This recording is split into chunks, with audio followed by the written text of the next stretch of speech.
Graham with Team Wellington coach Jose.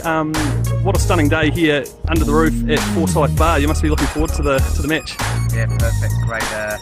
Great setting for what's going to be a good game, and great surface. So yeah, the boys are really excited to be down here and get into some action. Well, I'm just trying to recall whether Team Wellington's had a game in the stadium here before. I don't recall one in the last few years. No, not for the last couple of years. So certainly new surroundings, but it's great for the players to be out there and play in such a setting. So really excited.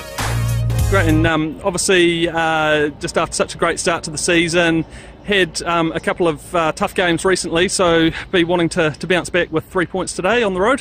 Yeah, always that's the goal, and we've been a little bit unfortunate the past couple of weeks, and a little bit of concentration and precisions let us down in the key areas. So they're obviously looking to hopefully put that right today and put out another strong performance. And but we know it's going to be a tough challenge, so we've got to be right at the top of our game. And yeah, boys are excited to get out here and try and take the win.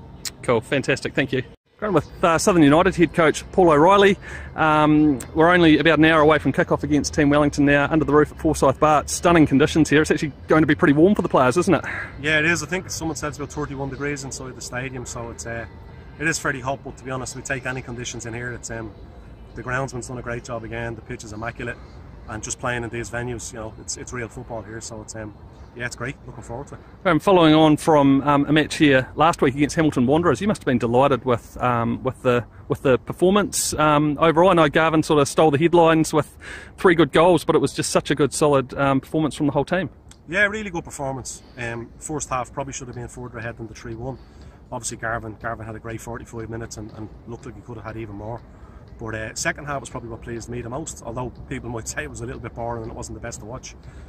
Look, I think we got ahead in the game. We played on the counter-attack in the second half, but they never really looked like hurting us. We were very solid defensively. And to be honest, it's going to be a different type of game than it was last week today, and that defensive structure and that solidity is going to be massive for us. Yeah, great, and great to see some of the sort of new faces that have been working their way into the squad as well, and some of those guys stepped up really well last week as well. Yeah, the squad is the strongest it's ever been since I've been here, and that changes week to week. Some players are in, some players are out. We obviously have the import quota in the league as well, so 1 or 2 of the imports miss out every week, and obviously then people are fighting for places all over the team. So it's important that you have a strong squad if you're going to compete in the league, rather than just having an 11. And again, it's good to see some of the young lads coming in and doing well as well. So now, really happy with where the squad is at. They're a smashing bunch. So hopefully we can have another good performance and a decent result today. Great, thanks, Paul.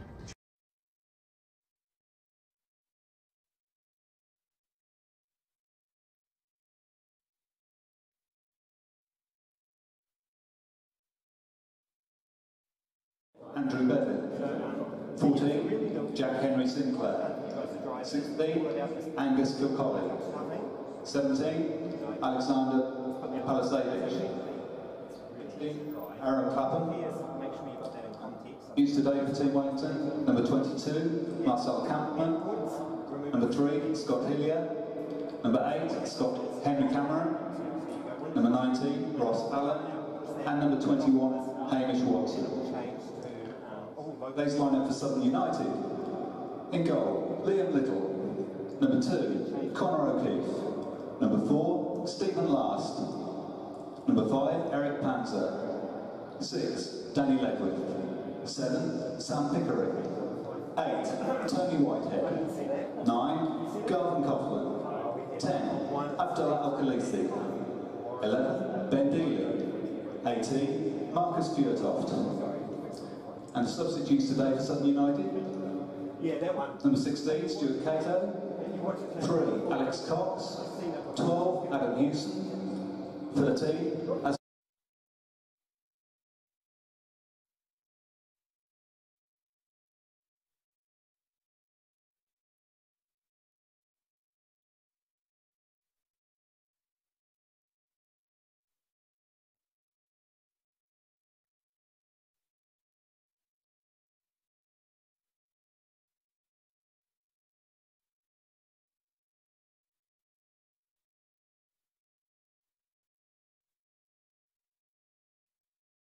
Going with Team Wellington coach Jose. What a stunning day here under the roof at Forsyth Barr. You must be looking forward to the match. Yeah, perfect. Great setting for what's going to be a good game, and great surface. So yeah, the boys are really excited to be down here and get into some action. I'm just trying to recall whether Team Wellington's had a game in the stadium here before. I don't recall one in the last few years. No, not for the last couple of years. So certainly new surroundings, but look, it's great for the players to be out there and play in such a setting. So no, they're really excited. Great, and obviously just after such a great start to the season, had a couple of tough games recently, so be wanting to bounce back with 3 points today on the road. Yeah, always that's the goal, and we've been a little bit unfortunate the past couple of weeks, and a little bit of concentration and precisions let us down in the key areas. So they're obviously looking to hopefully put that right today, and put out another strong performance. And but we know it's going to be a tough challenge, so we've got to be right at the top of our game. And yeah, boys are excited to get out here and try and take the win. Cool, fantastic, thank you. Going with Southern United head coach Paul O'Reilly. We're only about an hour away from kick-off against Team Wellington now, under the roof at Forsyth Barr. Stunning conditions here. It's actually going to be pretty warm for the players, isn't it? Yeah, it is. I think someone said it's about 31 degrees inside the stadium, so it is fairly hot. But to be honest, we take any conditions in here. It's the groundsman's done a great job again. The pitch is immaculate, and just playing in these venues, it's real football here. So yeah, it's great. Looking forward to it. Following on from a match here last week against Hamilton Wanderers, you must have been delighted with the performance overall. I know Garvin sort of stole the headlines with 3 good goals, but it was just such a good, solid performance from the whole team. Yeah, really good performance. First half probably should have been further ahead than the 3-1. Obviously, Garvin had a great 45 minutes and looked like he could have had even more. But second half was probably what pleased me the most, although people might say it was a little bit boring and it wasn't the best to watch. Look, I think we got ahead in the game. We played on the counter-attack in the second half, but they never really looked like hurting us. We were very solid defensively. And to be honest, it's going to be a different type of game than it was last week today, and that defensive structure and that solidity is going to be massive for us. Yeah, great, and great to see some of the sort of new faces that have been working their way into the squad as well, and some of those guys stepped up really well last week as well. Yeah, the squad is the strongest it's ever been since I've been here, and that changes week to week. Some players are in, some players are out. We obviously have the import quota in the league as well, so 1 or 2 of the imports miss out every week, and obviously then people are fighting for places all over the team. So it's important that you have a strong squad if you're going to compete in the league, rather than just having an 11. And again, it's good to see some of the young lads coming in and doing well as well. So no, really happy with where the squad is at. They're a smashing bunch. So hopefully we can have another good performance and a decent result today. Great, thanks, Paul.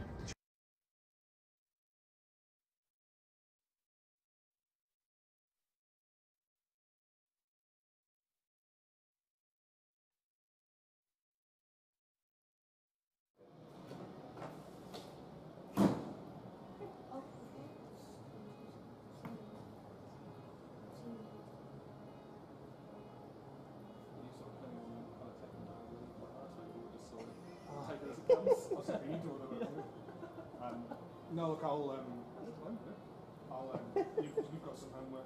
Lewis and I had a chat with the people before the game, yeah, we'll just take it as it comes out. Take us obviously. Yeah. I think it went really well last week. I was listening to them and I thought they did amazingly well. I know they got grief in the office, I hear. And please welcome the 2 teams. Team Wellington, and led by Captain Connor O'Keefe, Southern United.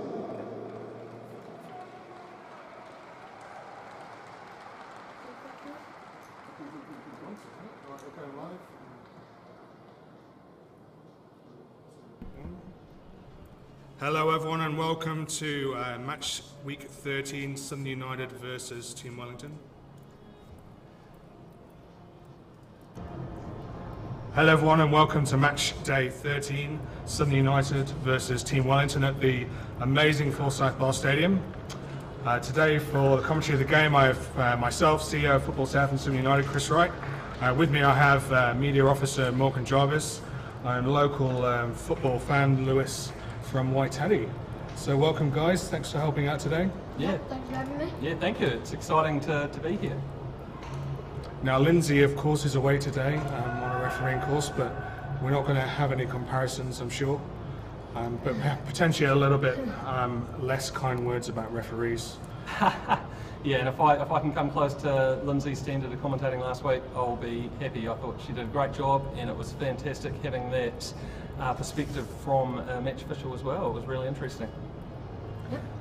Now, Morgan, before the game, you had a chat to Paul, coach of Sydney United, and Jose from Team Wellington. We might have seen a snippet of them before. What did they say about the game ahead? Yeah, look, they're both really excited ahead of the game, given the playing inside the stadium here. The conditions are superb. The pitch is looking great. It's really, really warm. Someone actually mentioned 30, 31 degrees inside the stadium earlier. It might have just clouded over a wee bit now, but it will be really warm for the players.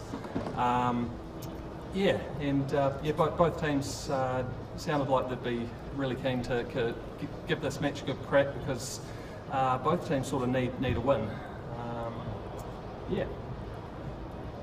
Now, Lewis, before the game, you and I had a chat with Paul O'Reilly, head coach, and he had a bit of an interesting statistic for us. What was that? Well, Southern United lost the last 4 games until last week, and they enjoyed a 3-1 win over Hamilton Wanderers. And Team Wellington just came off a draw with Tasman, and before that, I think they had a loss. Yeah, 2-0 at home to Waitakere. And one of the amazing statistics, if you can remember it, Lewis, were about Garvin Coughlin. Do you remember? Do you remember that one? He was on 17 goals in his last 17 league games. So that's a pretty impressive stat, isn't it? For some reason, he's decided to go with the platinum blonde look following his hat trick last week. So hopefully, it pays off with some more goals. Yep, that'd be lovely. Also, we're underway here. Southern United kicking off, playing there in blue, playing from right to left. Team Wellington in the all-white strip.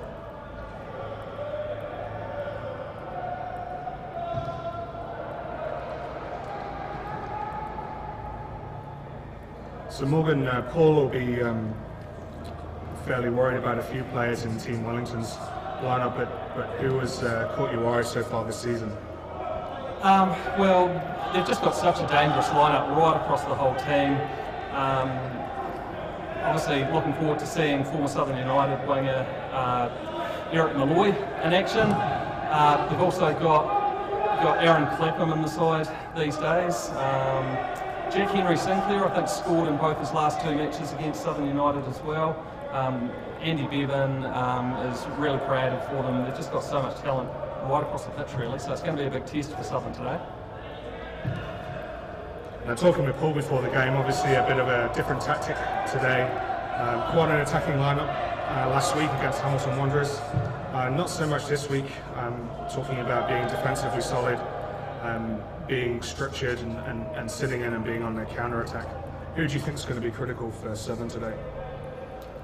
Oh, well, yeah, last week the 3 goals that Garvin scored were quite sensational. They were almost like solo goals, but I think Tony Whitehead picked up all 3 assists with quite direct balls through to Garvin up front, which just caught the Hamilton defence out. I'm sure that Team Wellington will have done a bit of research there and will be alert to the danger from Garvin, but there's lots of other attacking potential in there for Southern as well. Looking forward to seeing Abdullah El Khalisi in action too. How about you, Liz? I was thinking Garvin as well. He looks very dangerous, but here they are on the attack right now.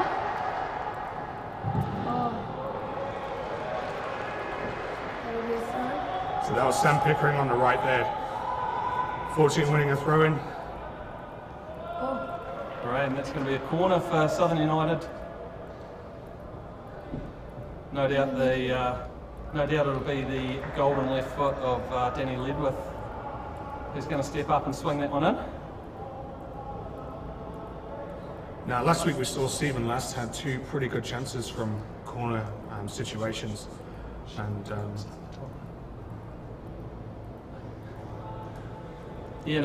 within the first couple of minutes, Stephen Last, had a good chance at goal with the header, and he's usually the target. That's not far away there either. Oh, and swung just over by Ben Dealey there. And I have to apologise, we're a wee bit slow clicking the match timer there. I'll take full responsibility for that error. I'm working on a fairly large error each week, actually. Last week I called Ben Dealey, Ben Wade for the entire first half. If not clicking the timer button is the worst problem today, then I'll be quite happy. As Abdullah Al-Khalisi releases Garvin Coughlin is here on the right, has a shot, straight into the arms. That was clever play. Yeah, that was easy for Scott Bassler there, but that's the kind of space that when Garvin gets into, it's always going to be trouble for the defence. So that's encouraging for Southern United. Gotta watch out for big Garvin.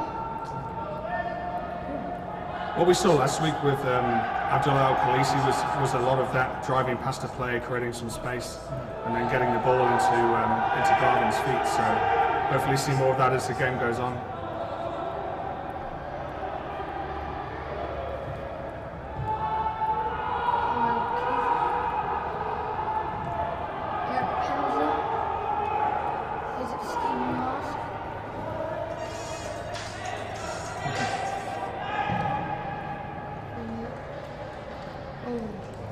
So we've already been talking about Garvin. He's been in brilliant form lately with that hat-trick last week. He started all 11 games this season. He's now scored 9 goals, so he's right up near the top of the Golden Boot ladder. He's got all of those last 9 goals in the last 7 games that he's played. So I know he was copping a wee bit of flack at the start of the season, but he's quickly showed his class.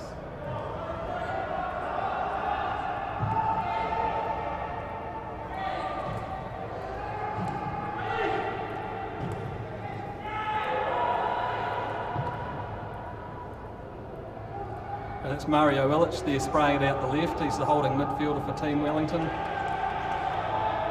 It's easily dealt with by the Southern defence though. Yeah, nicely cleared up there by Eric Panzer and Connor O'Keefe. And Marcus Fjortoft couldn't quite keep that one in down the left flank there.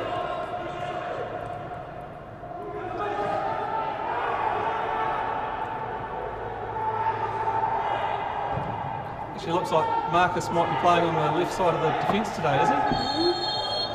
If so, he might be rivaling Connor O'Keefe for trying to play in every position on the field.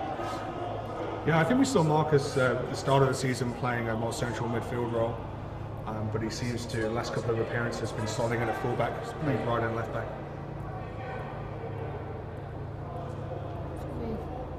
Free kick for Southern United. Now, Lish, you're at White Teddy School and you had the opportunity to meet a couple of Southern United players this week. Yeah, Tony Whitehead and Eric Panzer coached at White Teddy School. Both of them are starting today.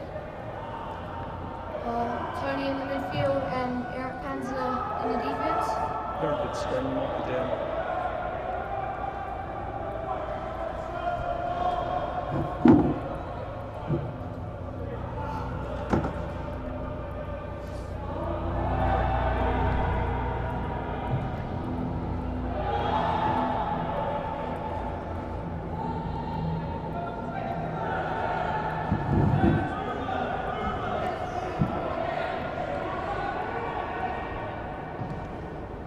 Stream's down.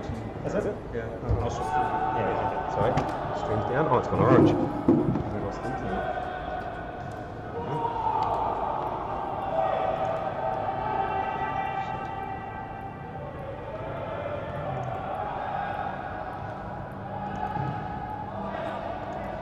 Lost internet.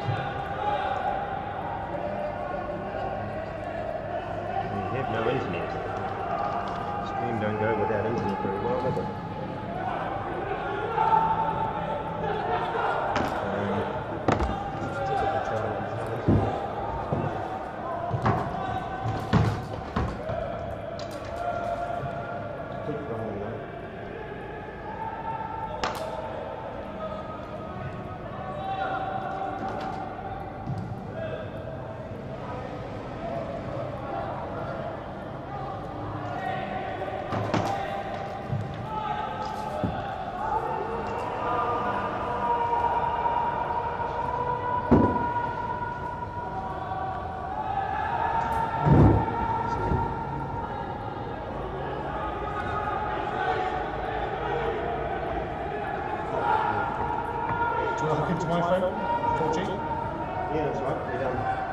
Don't know what happened.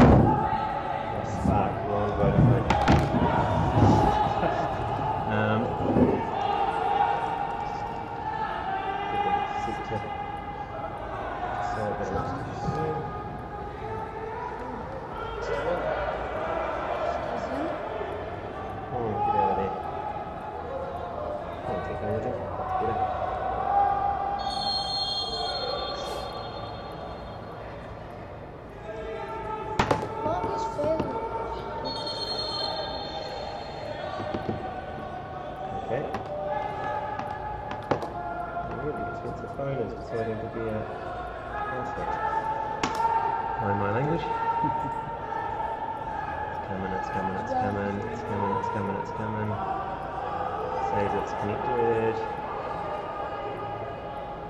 There we are, and that should start that, and you can just apologise to everyone following.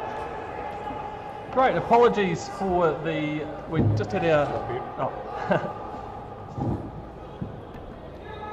Welcome back, apologies, the feed just dropped out there with our internet connection. Wellington with an attacking free kick. Their score is still 0-0.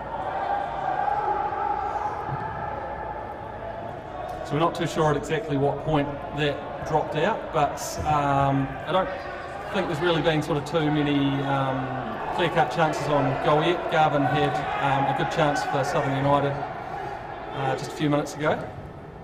And so, Team Wellington now looking to work on building possession. Crossing opportunity.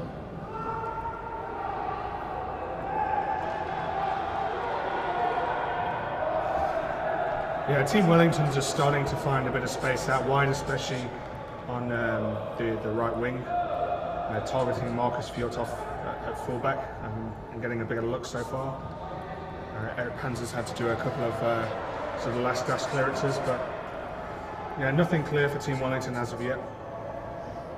Yeah, Southern and Paul O'Reilly and the coaching team really pride themselves on the organisation defensively, so they'll be looking to frustrate Team Wellington in that respect. Now there's a corner for Team Wellington.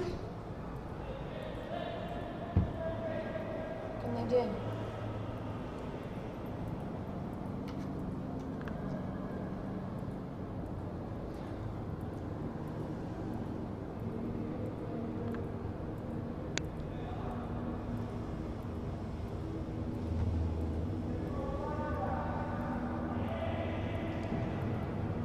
Swung in, but that's easy for big keeper Liam Little. I think Liam is playing his 60th match for Southern United today.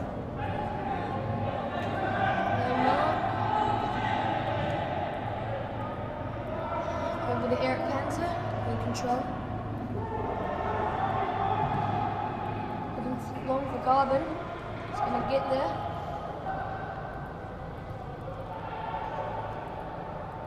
Garvin has support there from Sam Pickering. Good crossing. Right, and that's nifty attack there from Al Khaleesi. Brilliantly dribble on the ball. Scott Siraj. Out to his defender, Justin. Justin Bowen.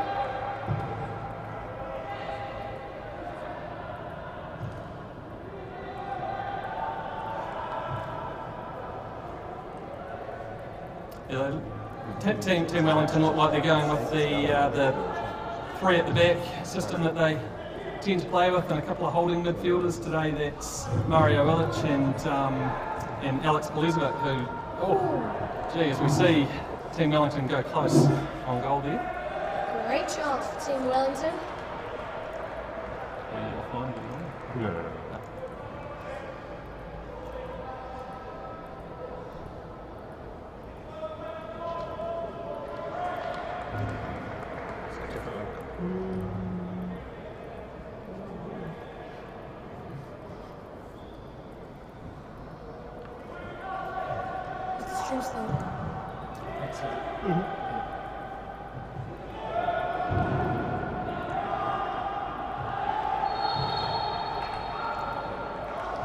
free kick here for Team Wellington, trying to play it quickly. Spreading it out wide to Justin Galley. He's one of the more experienced players in the Team Wellington side. Spent a season with the Wellington Phoenix a couple of years ago as well.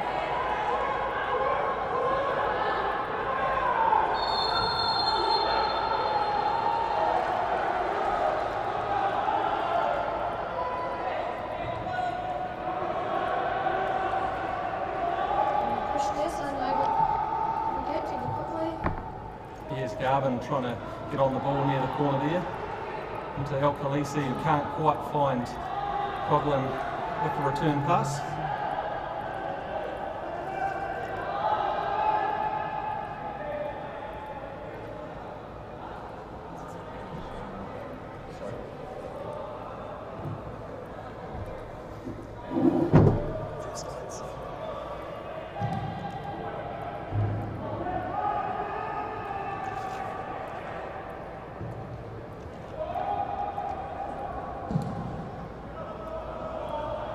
Is that what the people see?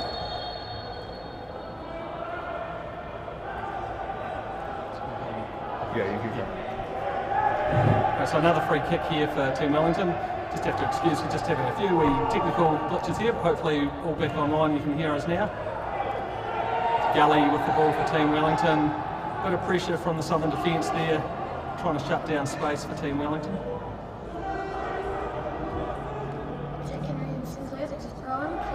Tony Whiteman. Now just another. Back to Eric Panzer. Looking for Gordon. Led with finding Fjortoft down on the left there.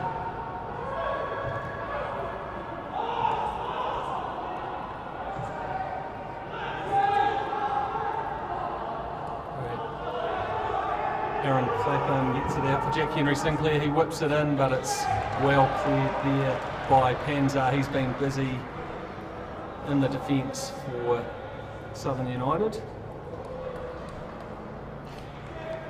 Eric Panzer actually played for Team Wellington last season. He made 8 appearances for them. He's been a good addition to the Southern United side this year and been really solid in defence alongside Stephen Last.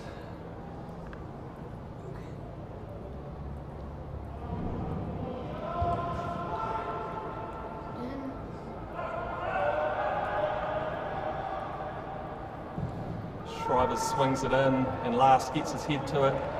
Be another corner for Team Wellington there.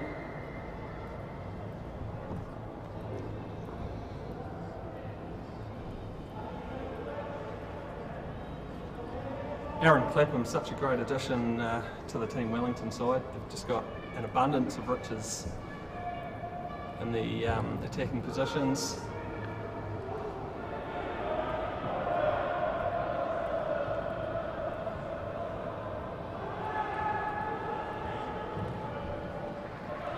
Sent forward.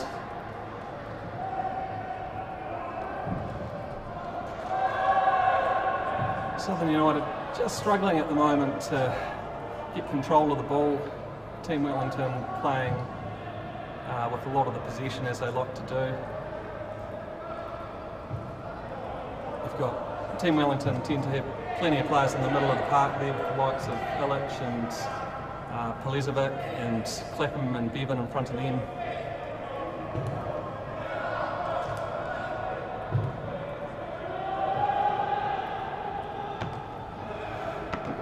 Sorry about that, team. I was just letting everyone on the net know the updated link.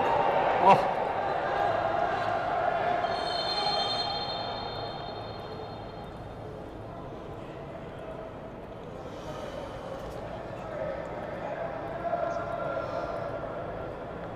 We've just had a bit of a collision here.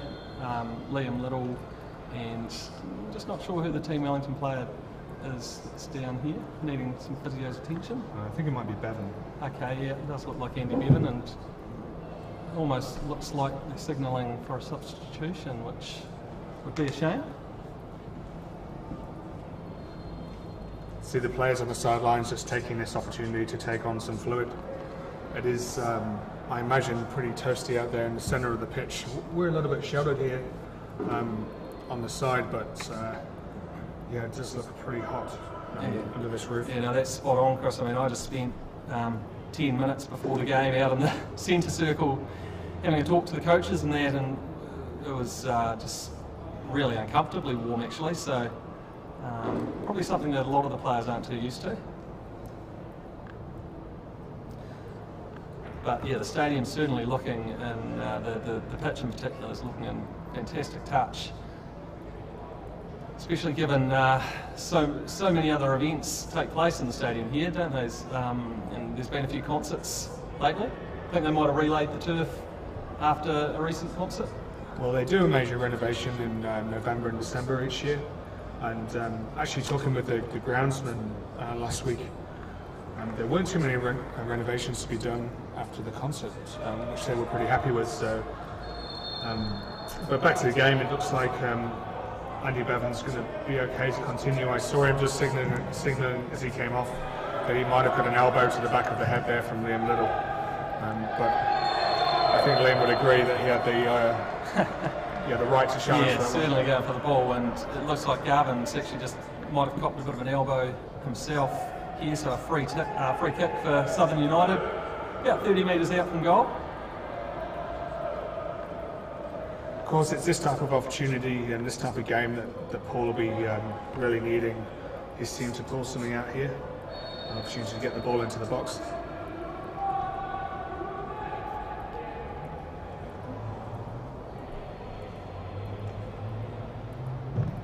Khaleesi, who swings one in with a bit of power there, but it is cleared by Team Wellington.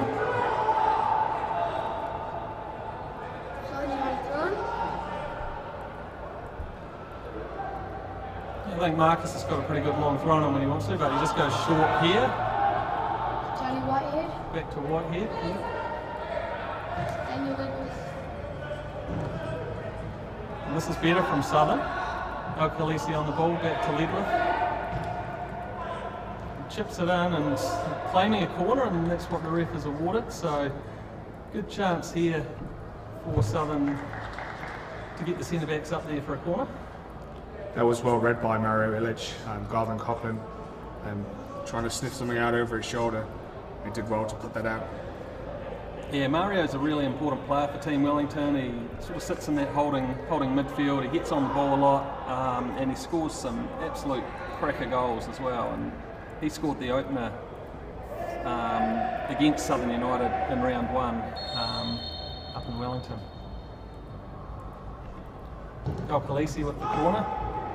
Oh, a good contest there. Shouts for handball, but nothing given. Yeah, Ben Dealey there hitting it from the edge of the area. And now an opportunity for Team Wellington to come on a counter-attack. Yeah, Liam Wood, the defender for Team Wellington, did a good job of getting a clearance in there as well. And the game's just lifted up in tempo a wee bit over the last couple of minutes, which is good.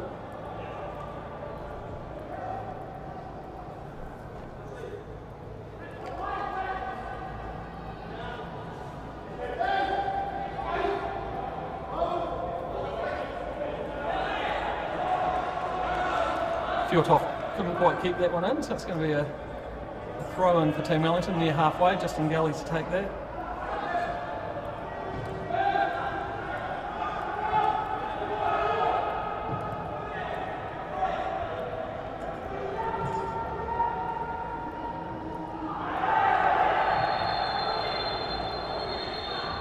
And that might be, yeah, poor Andy Bevan. He's already copped one to the head and just got caught late there as well, so this is going to be a free kick in a pretty good position for Team Wellington.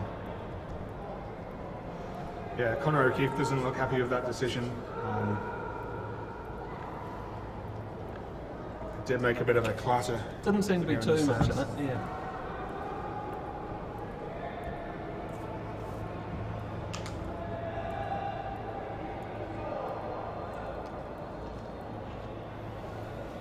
Now, if you're watching at home and you didn't know, we have a bit of a special halftime show. We've got Des Buckingham from New Zealand under 20s and Fritz Schmidt, the All Whites coach, they've been down in Dunedin for this week, having a look at what we do in the Football South and Sydney United setup, as well as looking at the football setup around here, doing a couple of coach education events. We had 50 coaches along to an event yesterday.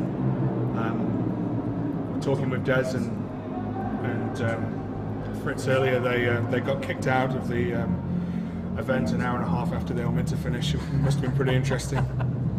Involved a lot of talking either way. Oh, it's great to see them make the trip down here, make an appearance, and yeah, great to see.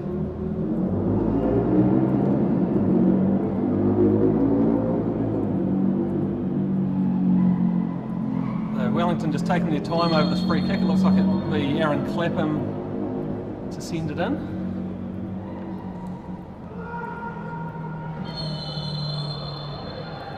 And a bit of a tangle there and a free kick awarded to Southern United. There's a nice little chip ball in actually. Potentially just a bit of grabbing and pushing in the box. Yeah.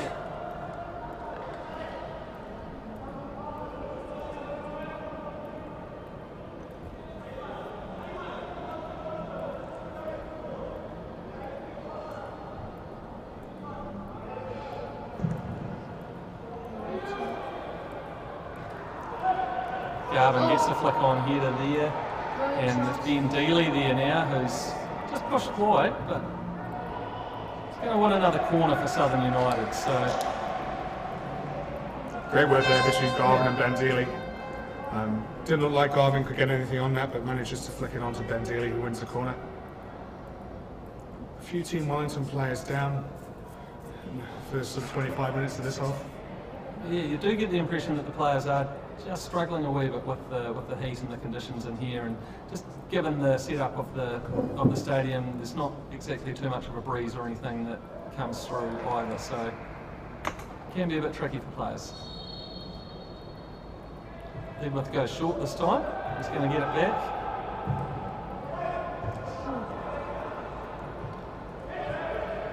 Good tactic from Southern. Can you make it?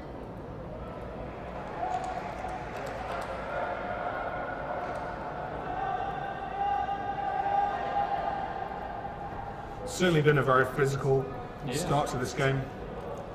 It has. We haven't seen Garvin get the kind of space that he got last week against Hamilton Wanderers. So Team Wellington have certainly been alert to the danger there. He's always had at least one defender in close attendance. Here's Whitehead, who was the creator last week with 3 assists, but one's a wee bit hopeful. Yeah, not so creative there, but no. I'm sure he'll get another opportunity.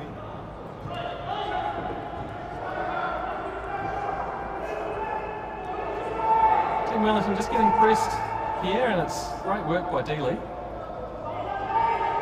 He's going to do his best to win an attacking free kick for Southern United here. Yeah, Southern really boxed in Team Wellington there. Left them little chance but to put it out as the ball comes in here.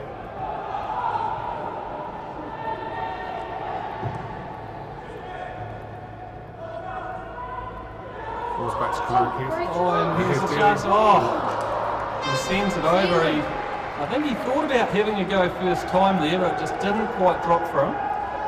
But that's just really good intent from Southern United, and over the last 5 or 6 minutes, they've actually done a great job of wrestling back a wee bit of the ascendancy after Team Wellington had been on top in terms of possession. Don't jinx us, Morgan. No, I'll try not to. Yeah. Good work from Ben Dealey there. Firstly winning the throw-in and then having a shooting opportunity. Yeah, I think it's one of the highlights of whenever Paul puts a team out on the pitch. He likes his wingers and that to have really high work rate, pressing the opponents, not making anything too easy for them. And it's always handy. We always have a couple of good options on the bench these days as well, just to mean that we can always keep those high levels of energy up. Good play is Bevan. Yeah, Bevan, that's a clever low cross. It's well saved by Liam Little there. Yeah, Clapham did well to get the shot on target, but there was no power, so it was pretty comfortable for Liam Little. that's one of the few times that in the last 10 minutes at least the Team Wellington sort of got in behind the Southern defence. And there's Clapham conceding a free kick on halfway for a rather agricultural challenge. So, Morgan, am I right in saying that Andy Bevan has changed shirts here? Yeah, he has. So it confused me for a minute, but he's now wearing number 20 shirt.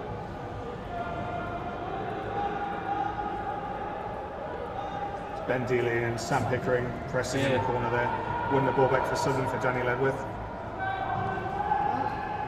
There is some throw. Tim quickly looking for Garvin. Garvin doing his best to keep that in. No, that would have been goal of the season. I have seen him score one from that kind of angle before. Out at Sunnyvale last season, I think it was.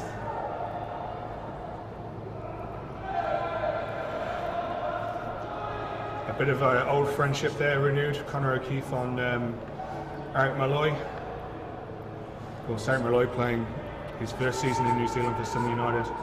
Well known for scoring goal of the season against Canterbury United away. Yeah, haven't really seen too much from Eric yet today. He's just playing a wee bit deeper than some of his teammates, but Eric was an absolute crowd favourite in his season here at Southern United. Scored a number of goals, and most of them were pretty spectacular as well. So it'll be interesting to see what the dynamics are out there, whether there's a wee bit of banter between him and some of his former teammates.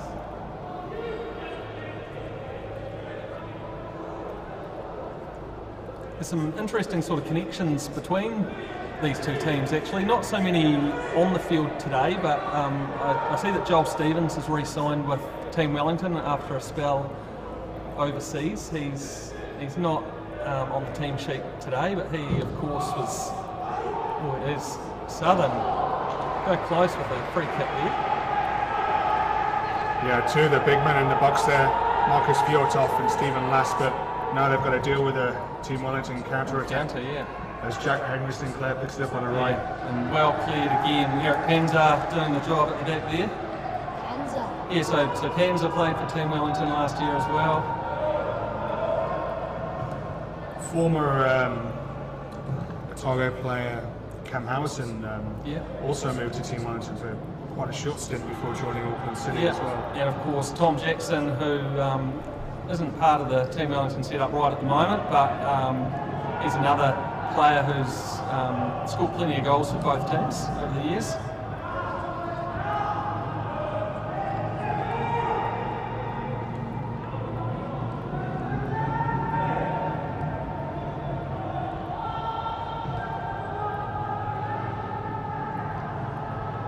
Eric Malloy with a little bit of room.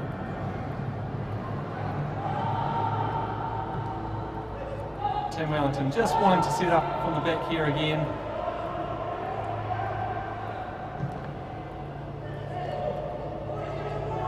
Jack Henry Sinclair chips it in, and Bevan and Great save.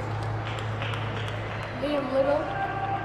Yeah, that may have been Angus Kilcolly possibly, who had a good chance. He might have just hesitated a tiny bit as Liam Little came out. An extremely awkward one, the bounce, really confusing both attacking and defending players, but Liam Little did his best to make himself big. Yeah, he did everything he needed to. It will be another corner here for Team Wellington. Still 0-0 here. Might be about 33 or so minutes into the game at the moment. We're just a couple of minutes late with the match timer there. Good clearance there by Marcus Fjortoff out to Danny Ledwith. Abdullah Al-Khalisi can't quite pick that up. Team Wellington look to start again from the back.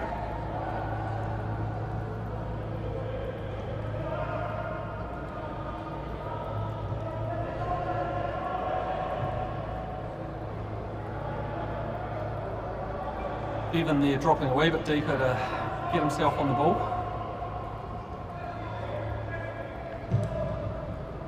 Bessler can only thump it forward.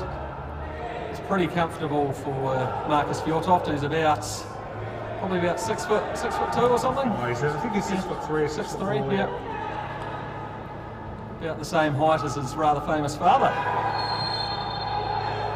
Yeah, of course, Marcus, the son of young and Forsyth, he played for Middlesbrough. Yeah, Middlesbrough, Barnsley, Swindon, and I think Sheffield United, and they're all teams that might not be in the Premier League today, but were all actually quite big teams back in the 90s. And I think he had 3, 4 or 5 seasons in the Premier League, and he became quite a cult hero at most of those clubs actually as a striker, scoring some great goals. Of course, the Middlesbrough team of that era extremely famous with the likes of Ravanelli. Yeah.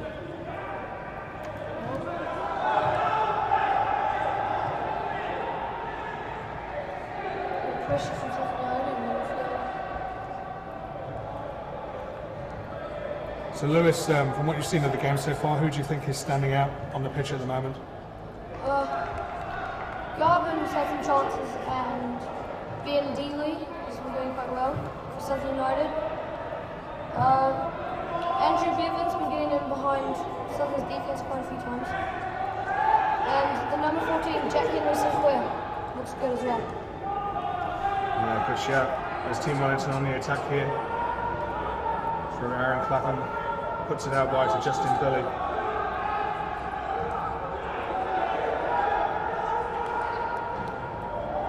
Jack Henry Sinclair lays it back there for Shrivers. Mario Illich in the middle of the park there. Move it across to the left-hand side of the field in front of the crowd. Not a bad crowd that's coming over there at the moment, Chris. Yeah, 300 or so, I'd say.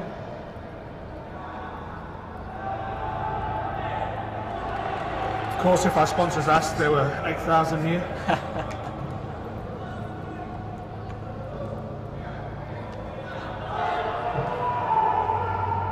Team Wellington just finding that they're struggling to break down Southern United here through the middle of the park, so just happy to knock it back to the defenders to start again.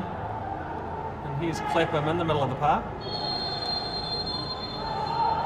Free kick. Yeah, might have just caught a knock there from Danny Ledwith, and it's a free kick in a pretty good position here for Team Wellington. Yeah, you'd think that Clapham straight away will put his name on this one. Yeah, this is the kind of area that he's a huge threat from, and he has long been a thorn in the side of Southern United. Of course, he played 9 seasons with Canterbury United, and even as a midfielder he scored 61 goals across his 177 games for them. And I do distinctly recall a hat-trick in probably the last match he would have played here in the stadium in a victory that for Canterbury United over Southern. So day to forget for Southern United. Yeah, Southern United know him very well.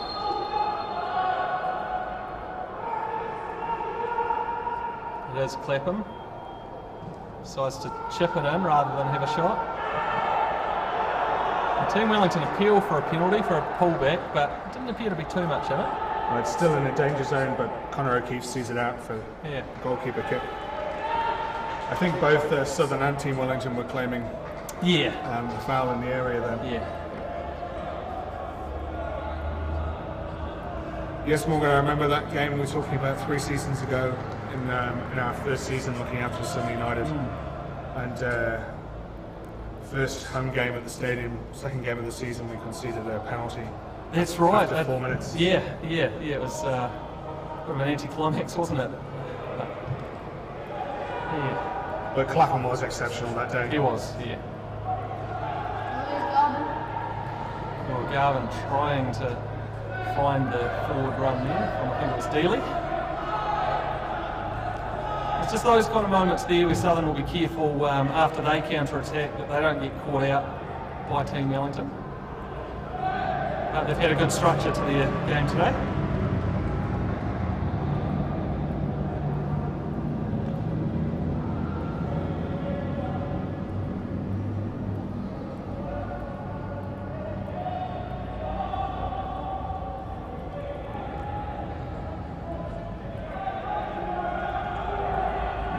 Pickering just couldn't hold the ball there, so Clapham looking to create something for Team Wellington.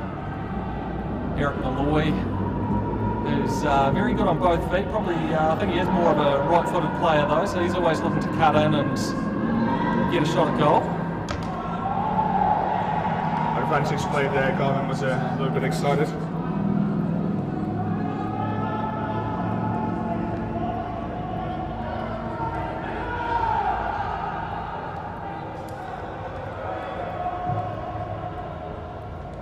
Now, of course, the Canterbury game we were talking about earlier, Southern did get their revenge on the road.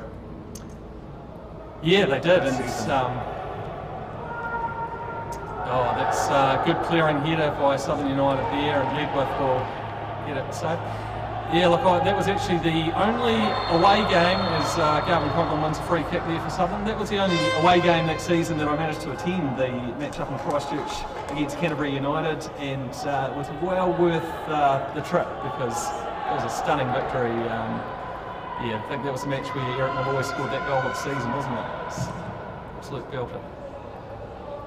It's that wide here, looking for Ben Dealey, who picks it up. Bit of trickery, but can't quite make his way through. Yeah, he did have two defenders on him there.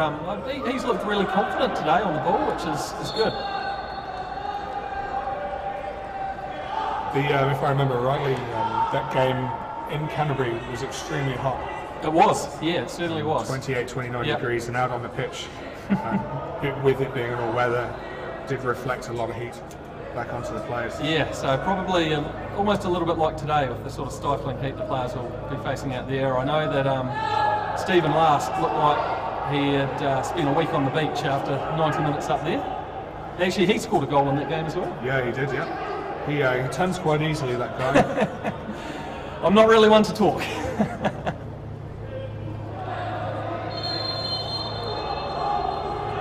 Team Wellington get a free kick there.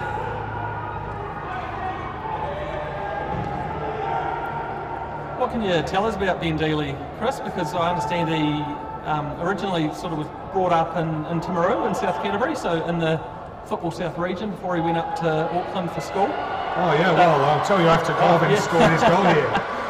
As he races up the right hand side, looks for a shot. Gets a shot and Should have been 1-0. Went very close there. Garvin's shot was only deflected out to the 6-yard line, and who was the Southern player there who went diving in? It might have been El Khaleesi. I think the defender has just cleared the ball and might have got a kick from El Khaleesi, who was legitimately going for the ball there. So both players a wee bit sore. A bit of a goalmouth scramble, but good chance there for Southern. Should be 1-0. Yeah. Bit of excitement there. You can see when Coughlin gets the ball, he's looking forward a lot of the time. Team Wellington injuries piling up here. Yeah, so Ben Dealey, yeah, so great to have him back in the region. Yeah, so hopefully Ben said Steve is and their family are watching today, and much more impressed with my ability to get his name correct. Yeah, Ben was coached by his dad a lot of the time through Timaru, and moved up to Auckland to be part of the national setup with the 17s and 20s a few years ago. I believe he's away to America later this year, and is available to play for Southern for this season, which has been really exciting. He's just finished school. Yeah. So I think he might even only be 18 years of age still. Great to see him stepping up to this level. He captained the Auckland Grammar School team up in Auckland. I think he was part of the New Zealand Under-17 World Cup squad that went to India. Yeah, and interesting enough, when I've seen Ben play for the national teams, it has been, and for Auckland City Youth too, it has been a fullback position he's been playing as a wingback. He's much more attacking focused here as a wing player for Southern United so far this season. Yeah, but you can tell that he's bringing that defensive sort of qualities into that role as well, with the pressure and that he's applying to the opponent, so it's good. Yeah, he's a quick player, he's athletic, technically very good, and he certainly brings a lot to the squad, which you can see.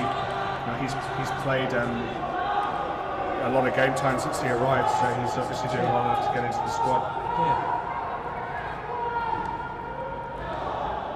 And here's Garvin, he pounces on a one-on-one with Taylor Shrivers here.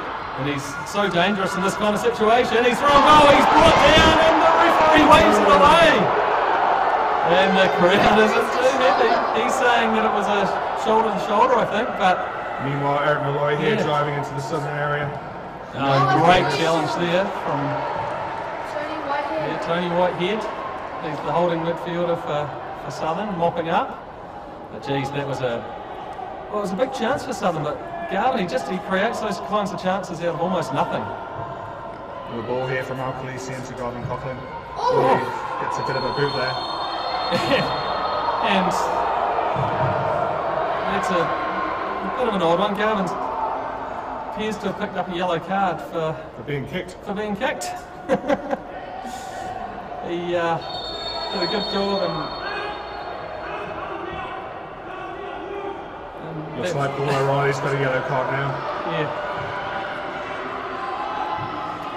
Can understand his frustration because it just seemed a bit of a bizarre one. I don't understand why it was a foul at all, but it just didn't really seem worthy of a yellow card in a game that's been really physical but hasn't really had that kind of malice in it. Paul manages to stay in the field, but it looked for a second there that the referee was telling Paul to make himself scarce. Yeah, referee Nick Waldron, 36-year-old, who was the first New Zealander to act as a VAR, or video assistant ref, in a major international tournament in the Under-20 World Cup in Korea in 2017.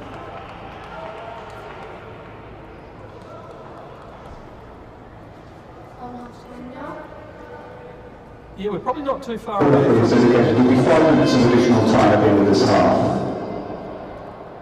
Yeah, so just excuse that our match clock is just a couple of minutes behind there, but it's just been announced that there'll be 5 minutes of additional time in the half here. He's done it with. Ledwith gets a shot on target and on his right foot, which isn't his favoured foot, but it was easy for Bessela in goals.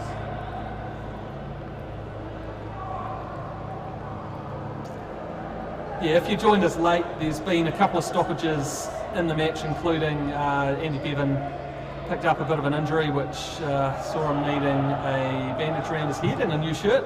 So he's now wearing, I think it's number 20 shirt, isn't it? Yeah, that's right. Yeah, and this is him on the ball now for Team Wellington, and he gets past Tony Whitehead there. Malloy cuts onto his right foot. But that's good shape there from Southern United to force Team Wellington backwards. You can see Garvin's just dropped in quite deep here as Southern really looking to manage the game going into half-time. You'd be thinking 0-0 against Team Wellington. Half-time is a good platform to be building from. You would imagine so, and coaches definitely hate to give away goals this late in the half, so I don't want to jinx it though. They do clear, and here is Garvin on the ball. He can always make something happen in these situations, but does need a bit of support. So that's clever from Garvin. He had not much on there. He had 4 defenders around him, but he's still managed to win the free kick. That'll just slow things down a bit and give Southern United a bit of an opportunity to launch something late in the half here. If I had to translate what Conor O'Keefe is saying to the referee, I would say he's just politely questioning why that wasn't a yellow card, but Garvin's was. Abdullah Al-Khalisi almost brings it in control, but it's after a goal kick.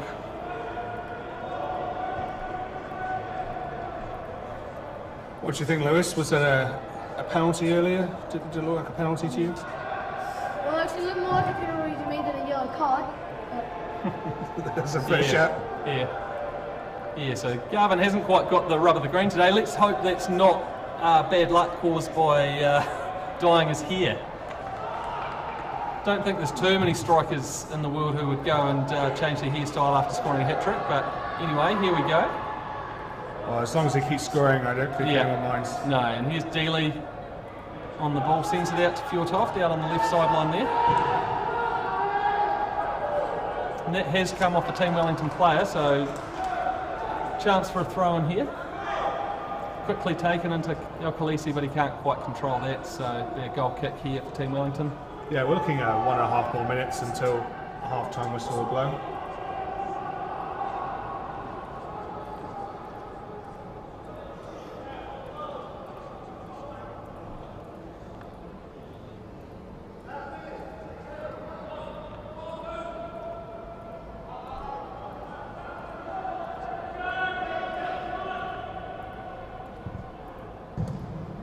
Bessela sends it long.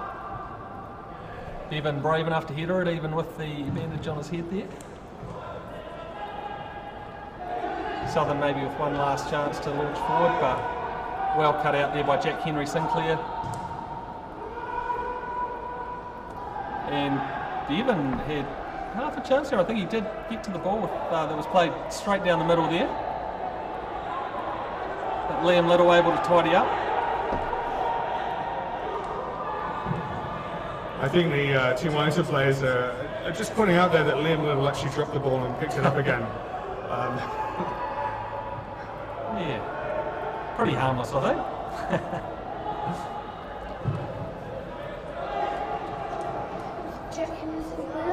Yeah, I think one positive that Paul O'Reilly and the Southern team will take into the halftime break will be that, as the halftime whistle goes, will be that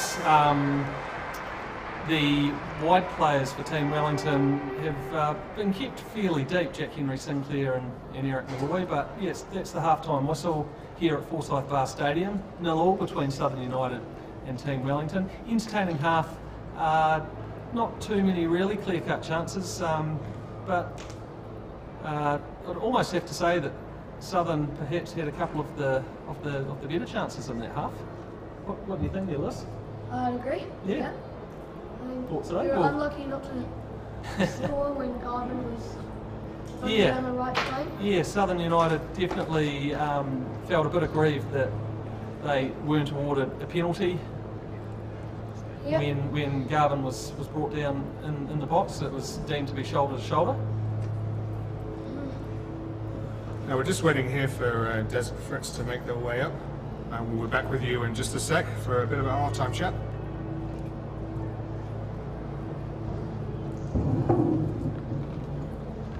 So how we sort of just doing that on the camera? No, hey, how we doing? We could put the camera on, couldn't we? Yeah, let's do it. Click a button, but you'll be seen then, so you ready? And that's what you'll see. Yeah, Lewis, maybe I'll just, if you guys sit here, I'll sit here. So these two seats, you can see down there, I'll show you what it's going to look like. This won't be live yet. So. Yeah. If you want to get yourself ready before I make it live, so it is going to be squeezy. Just remember your mute.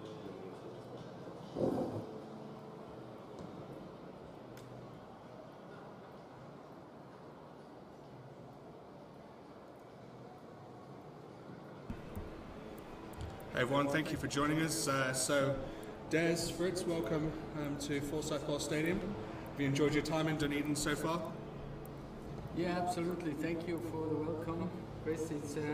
It's nice to finish our 5 days journey in an environment like this beautiful stadium.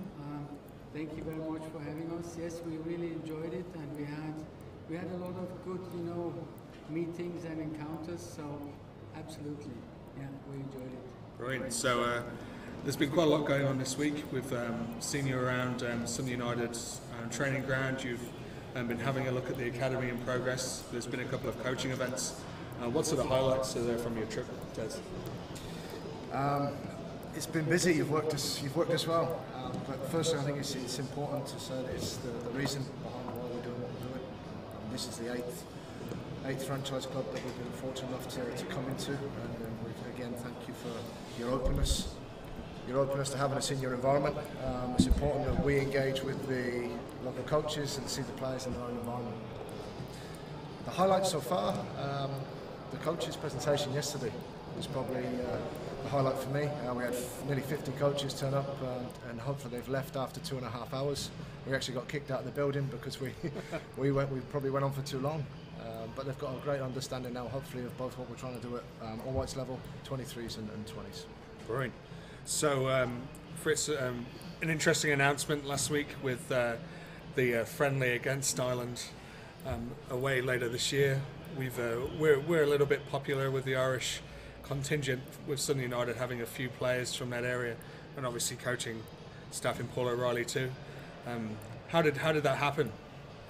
Well, you know, there is the plannings of, especially of the European teams, looking at the European qualifications and the EuroLeague, UEFA European League.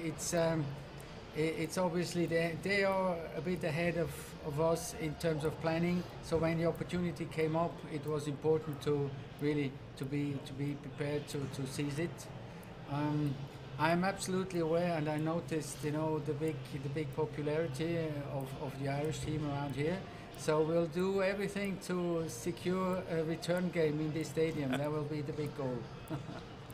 Well, I think you'd endear the whole community, and if you manage to get a national team game in Dunedin in the near future. So we look forward to that. Chris, just to assure you, what I've seen in terms of facilities, in terms of the whole environment, and of course also what's been being achieved with the coaches of the first team, of the academy, that makes you absolutely wanting to come back. And there is a few more FIFA windows to fill with fixtures, so I'll do, you know, my best to maybe have one day an opportunity to play the stadium with the All Whites. Oh, it's something we'd absolutely love. Certainly when we had the 2015 Under-20 World Cup here, the community and the Football South staff and board really got behind it, and we'd love to have some more games here. Des, now you're away later this year with the Under-20s at the World Cup. How's your preparations going for that? Good. So we qualified in August last year. For the last 4 months or since then, we've spent a lot of time on the road getting around, and the 20s, the World Cup plays probably the first part of what is going to be an important link to the 23s, to the All Whites, to prepare us not only for the initial tournament, but we've got the 2022, and that we've taken quite a long-term look at 2026. And getting around and seeing the players, we've looked at the numbers. The most recent squads that are selected across both the male and female space, age group team-wise, 95% of players are currently playing domestic football.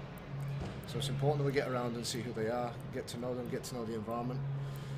So hopefully, yes, preparation-wise, the 20s, we're set up, we're ready. We arrive into Poland 2.5 weeks before the tournament starts, and we're hopeful of having another camp after the February one, maybe down here, as we've discussed. But again, straight after that, it's very important that we prepare ourselves for the Olympic qualifiers and so on. Yeah, brilliant. And Des and I have been chatting this week about the potential, let's say at this point, to have one of the national team camps down here in conjunction with our artificial turf launch in April. So yeah, let's see what we can make happen over the next couple of weeks. Now you both been travelling around New Zealand. I believe this is your 8th stop on this little tour, so you've got a couple more to go. Tasman and Hawke's Bay, the final 2. And of the 8 visits we've had, so again, so we're obviously here, I've been here since Wednesday. The openness of both the federations in this instance and the franchise teams, and especially the coaches, to allow us into their environment and to see what they do and not only engage with the staff but the players, has been fantastic. And it's something, rather than just doing it once, it's something that we feel that should be a continuation throughout the year.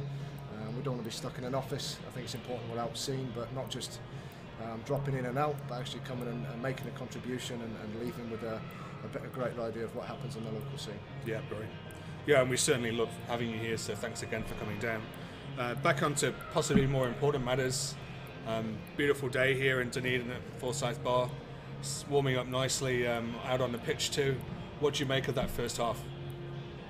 Yeah, it was an interesting setup, you know, with technical team like Wellington coming down and the home team trying to set up to control the game, to hold against them, and maybe get their opportunities to strike. And very obviously they had some good moments, some good opportunities. You wouldn't have to complain if they would have maybe been able to score 1 or 2. So I think that's another way where they have to go for the second half. They might have to be careful enough not to drop too deep. There were some moments on their left side with Wellington, Jack Henry Sinclair offered a few moments where they had to clear. There was close to get some opportunities for the opponent. But it's interesting to see who gets the better. Some half-time scores from around the country this afternoon. We'll just pause there. In Christchurch, Canterbury reserves, and the score there at half-time is 1 goal apiece. At Trafalgar Park in Nelson, Tasman United are up against Waitakere United. The visitors leading 1-0 in that game, but they're now down. Meanwhile, yesterday afternoon's top of the table clash between Auckland City and Eastern Suburbs ended in a 3-2 win for Auckland City, who now lead the table by 8 points after what was their 12th successive victory. Remember, you can keep up with all the Southern United news on all our teams by following us on Facebook and Twitter, as well as Instagram, .co.nz.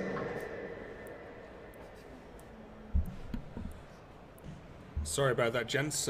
We do have a giant speaker pointing at us, which makes it pretty hard to chat. So just back to the game today, what do you think Paul will be wanting to tweak for that second half? We can hear him, we're sitting behind the dugout. They've set up quite well. Seem quite happy to let Team Wellington play around them rather than through them.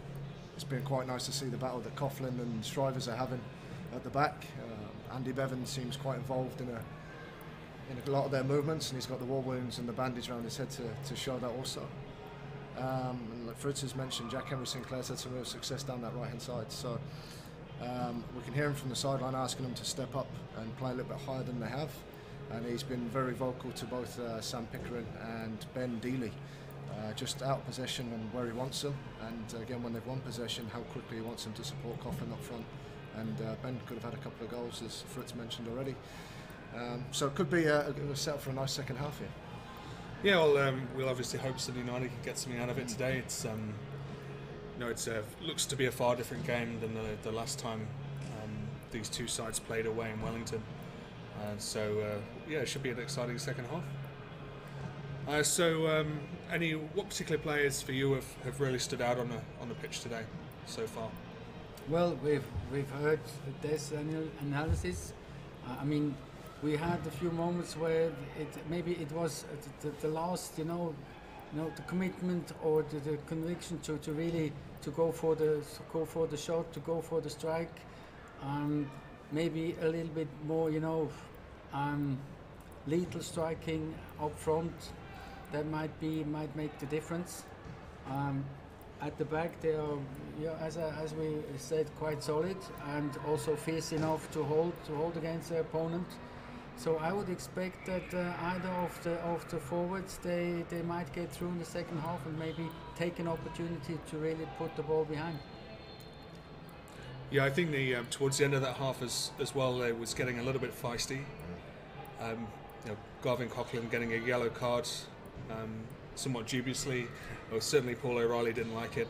A couple of Team Wellington players physically needing a little bit of time to get back on their feet. Can you see that calming down after half time?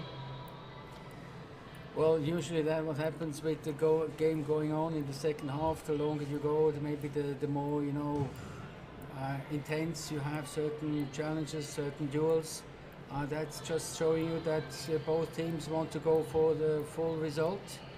And I think it's up to the referee to keep control. Fair enough.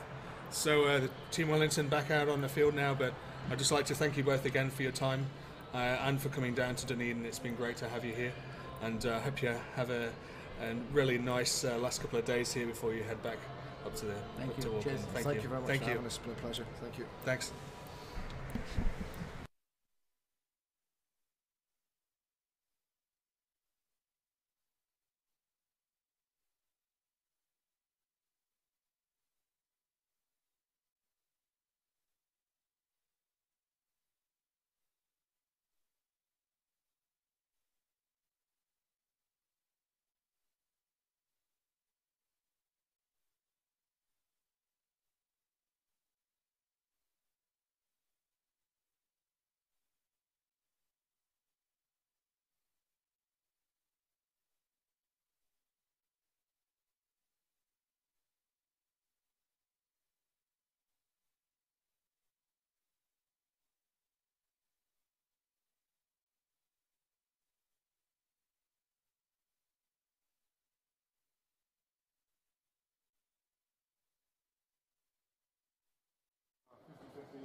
Welcome back, everyone, for the second half of Sydney United versus Team Wellington here at the beautiful Forsyth Barr Stadium. Great half-time interview there with Fritz Schmidt and Des Buckingham. And yeah, we're back here with Lewis, Morgan and myself. Yeah, so if you were a bit late in joining us, it's a fantastic day at Forsyth Barr Stadium here, really hot out in the middle of the pitch. First half, 0-0, a bit of a battle between the two teams. Southern with a couple of good chances and a big penalty shout that were turned down. Wellington had a couple of chances themselves, but even though they had a bit of possession in there, they probably didn't threaten Liam Little in goal as much as they would have liked to. There was a chance quite late in that half for Team Wellington that Liam Little saved down low near his post. That was probably their best opportunity. Yeah, Aaron Clapham has looked pretty dangerous when he has found a bit of space for Team Wellington.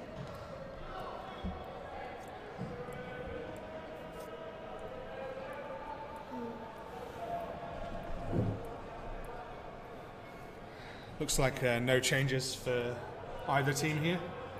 No.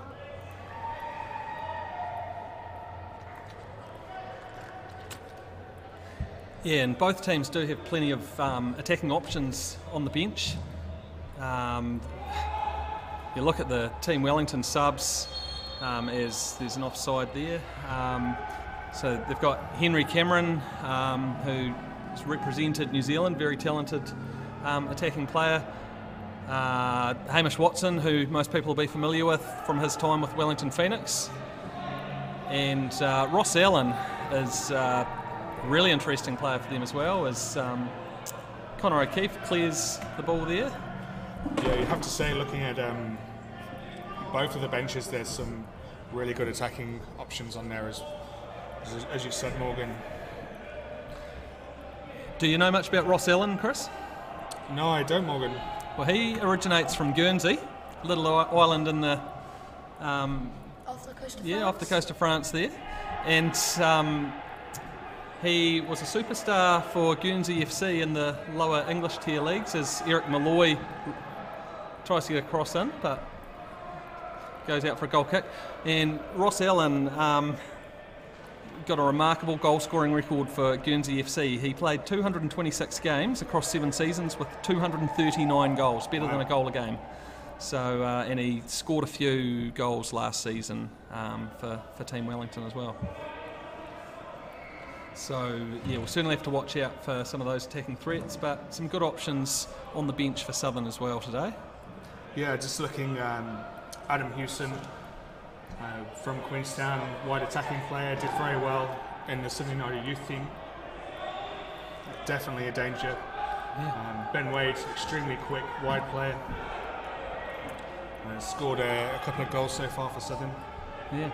What can you tell us, Chris, about is it Azariah Soroman? Because he looks like he's got quite an amazingly pedigree as well for a young player. Yeah, Azariah, I believe he's only 19, 20, from Vanuatu. He's a Vanuatu international. Played in Wellington during the winter and came to Sydney United over for the summer season. So he's only recently landed in New Zealand, so I think we're yet to see him out on the pitch. Yeah. But certainly he could make an be exciting. Yeah, be exciting to see. He's only 19 and 8 appearances for Vanuatu for the full senior international team and 7 goals. So if Southern are looking for a late goal, we might see him brought on.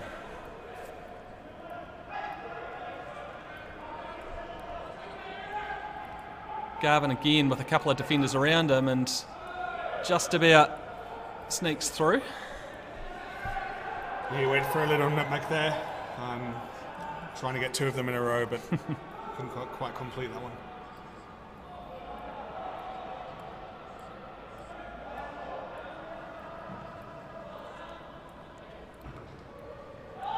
What a mighty header there from Connor O'Keefe. Yeah.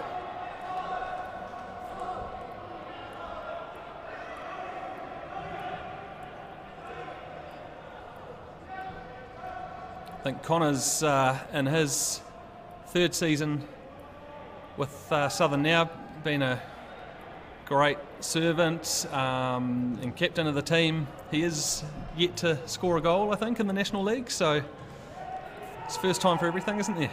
Well, there is a bit of banter about this. He has got quite a few assists. Okay. In his defence, and I would suggest he's probably played more games than anyone else, perhaps with the exception of Liam Little for the past 3 seasons. So yeah. He's extremely important to the squad. Garvin trying to get the flick on header there for Ben Dealey, but Clapham breaks for Team Wellington. There's Jack Henry Sinclair, the wide right player for Team Wellington, on the ball. But he's well shut down, and that's great tracking back by Ben Dealey there.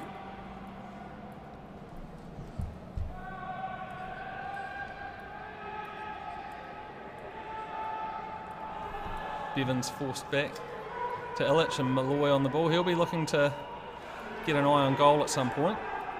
He's had a bit of a frustrating afternoon so far.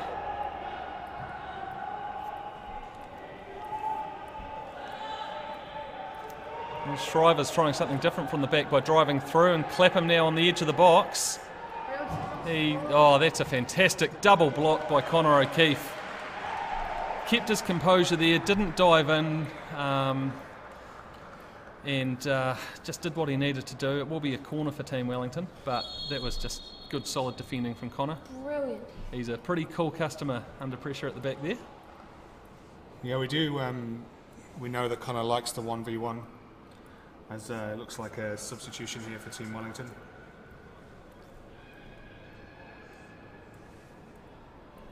It's going to be. I think this might be. Is it Henry Cameron that's going to be coming on? Justin Gully coming off now. I think Scott Hillier. Yeah, so all right, so Scott Hillier, the defender coming on for Justin Gully. It's an interesting one for the Team Wellington captain to be coming on. Substitutions for Team Wellington. Number 2, Justin Gully, is replaced by number 3, Scott Hillier.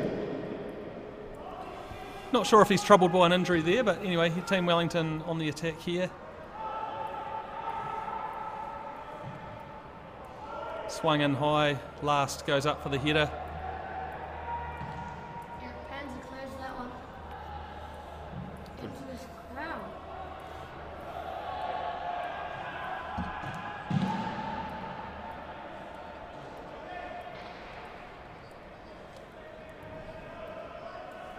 Probably won't see too much difference to the Team Wellington shape with that substitution, I wouldn't imagine, but we'll wait and see whether they want to try something a bit different.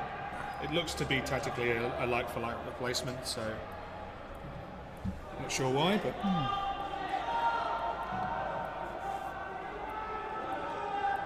There's Liam Wood, the former Phoenix Reserves defender.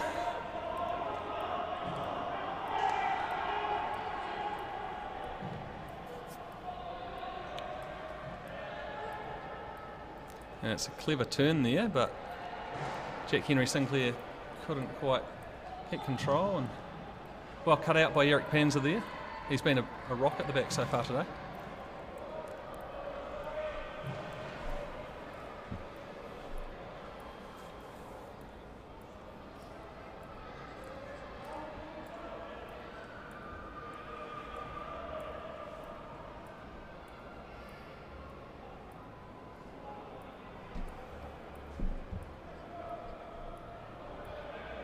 Well, hopefully everyone at home found it interesting listening to Des and Fritz at half-time. It's not often you get a chance to chat with national coaches.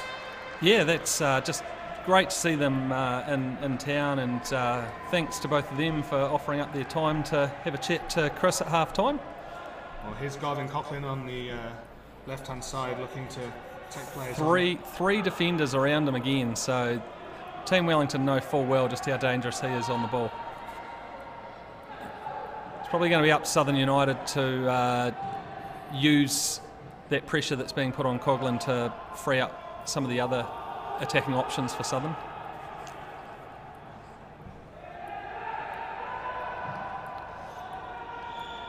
Asti with a defensive bomb there.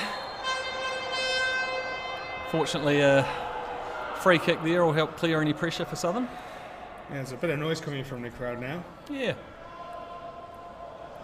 They will be baking in the sun over in that stand, the crowd. For anyone who hasn't been to Forsyth Barr Stadium before, it of course famously has a roof, but it's a bit like a greenhouse, isn't it, where it lets the light and sun through. So it'd be very warm over there. One of the nice things about the stadium is the draft you get through from the open air vents on the corners of the stadium. Yeah. It's something which has certainly caught a lot of people out, particularly at winter sports events and concerts. Despite the stadium having a roof, it can get very cold with, as Chris said, the wind can rip through the corners. But it'll be very welcome for the players today. There was, if I remember correctly, when England played rugby here in the World Cup, Johnny Wilkinson had a tough time of it. Yes. With his kicking. Yeah, and it was almost a bit of a conspiracy theory, wasn't it, in terms of the unusual draft making goal kicking difficult. Good pressing from Ben Dealey there to push Team Wellington back across to their own half.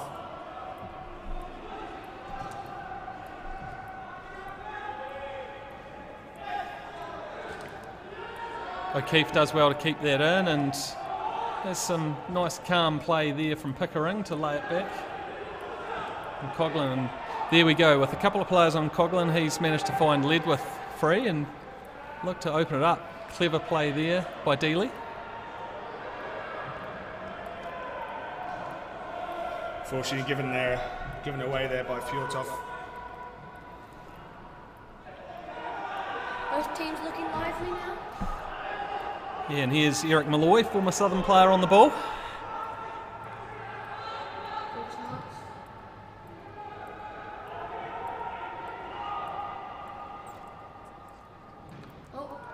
Oh, deflection there. Yeah, Kilcolley's been fairly quiet today, but in the box there for Team Wellington, had a chance on the ball, couldn't quite turn it into anything with his back to goal. Good to see a Wellington Phoenix flag over there. Yeah. Obviously doing well in the A-League at the moment. Yeah, they've been great to watch. We heard at half-time they were drawing with Canterbury 1-1. Yeah.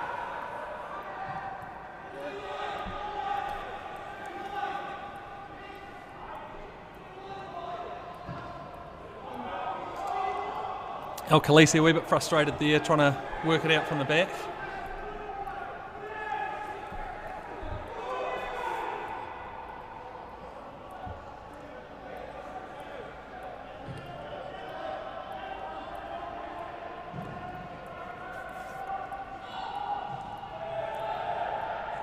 Clapham with a wee bit of space, and he chips it straight down the middle, and Malloy at the far post swings it in, but that's cool defence again. Eric Panzar leaving it for the keeper Liam Little to claim. It looks like Hamish Watson's just preparing to come on the field here. Yeah, Watson will certainly give them something a little bit different in attack. Was it Watson who scored that goal in the Club World Cup? The screamer? Who was that? I have a feeling that one of the midfielders, either Barcia or Illich, scored an absolute belter. Watson is definitely a big goal threat in this competition, and he'll give Eric Panzar and Stephen Last something a wee bit different, to a bit more of a physical option there up the top for Wellington if he comes on. So corner here for Sydney United. Marcus Fjortoff, Stephen Last. Yeah, these are the kind of opportunities that I'm sure Paul O'Reilly will be wanting the team to take advantage of. It's swung in, not far away from the header Garvin Coughlin. Back in by Tony Whitehead there.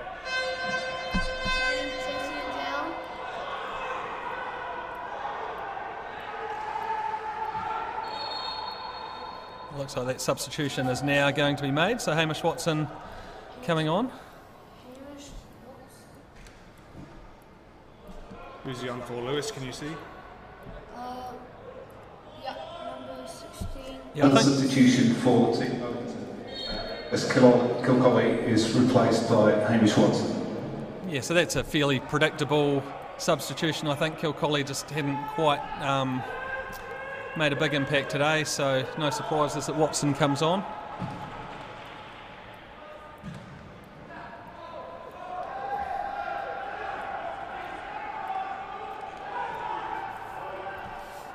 There's certainly no fear of getting into Eric Malloy there by Connor O'Keefe, Sam Pickering.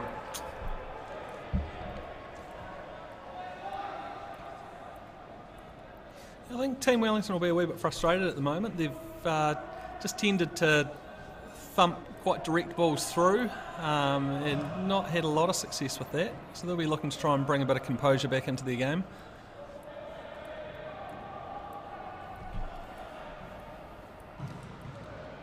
Oh, well cut out from Stephen last, but then a deflection comes back and Watson is through on goal.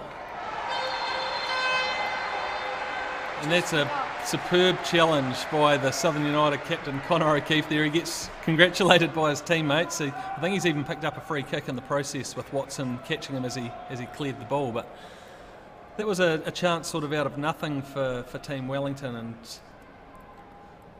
I think Southern will just have to watch that. That's the kind of danger that Hamish Watson can bring to the team. I have to say Connor O'Keefe has been, in my opinion, Southern's best player on the pitch today. As we look to Ben Dealey being replaced by another Ben Wade. Yep, you've got it right this week, Chris. Well done. Thank you. Gold star. But that, you'd imagine that the coach would be pretty happy with the shift that Ben Dealey's put in. Great work rate, good pressure down that left-hand side.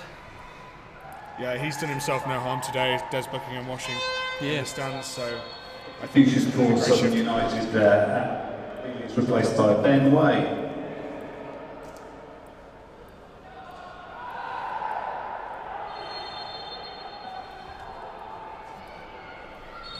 The referee's had to use his whistle quite a bit in this second half. Yeah, say. just a few stoppages. The key message from Paul O'Reilly at half-time would have been to manage the game very well, try and not concede straight after half-time, manage to thread off Team Wellington, then try and build on it with counter-attacking. Yeah, well, we're an hour into the game now, and both teams, but Southern United in particular, I think will be delighted to have not conceded, and they'll know that that'll be ramping the pressure up on Team Wellington. You see Ben Wade here trying to get away from Mario Ilic, can't quite do so. He's got some afterburner, Ben Wade. He has, yeah, been exciting to see if he can get the ball in a wee bit of space.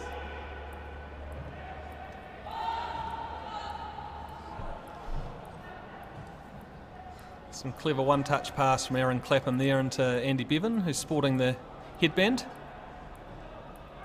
Back to Ilic. This is more like the football that you expect from Team Wellington with the patient build-up, but the cross is a bit of a waste and very easy for Liam Little.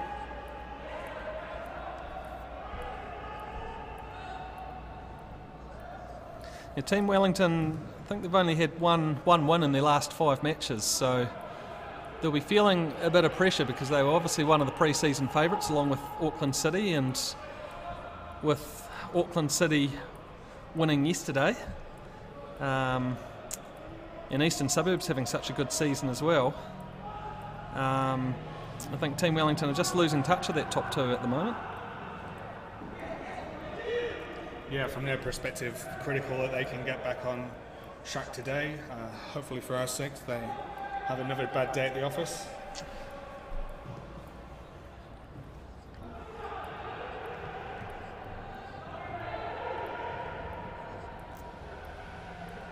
Here's Watson on the ball in attack and lays it back for Ilic, but he blasts his long-range effort well over the goal.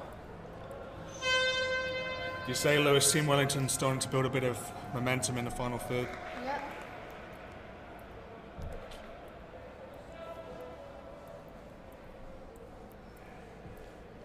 You've been watching the Wellington Phoenix games this season? Yep. Yeah. Who's been your favourite there? Oh, the Indian striker? Yeah. Yeah, the Fijian Roy Krishna's just been in superb form, hasn't he? Yeah. In fact, a number of players have just been so exciting to watch for them this season. Yeah, there's a Phoenix flag in the crowd today. Yeah.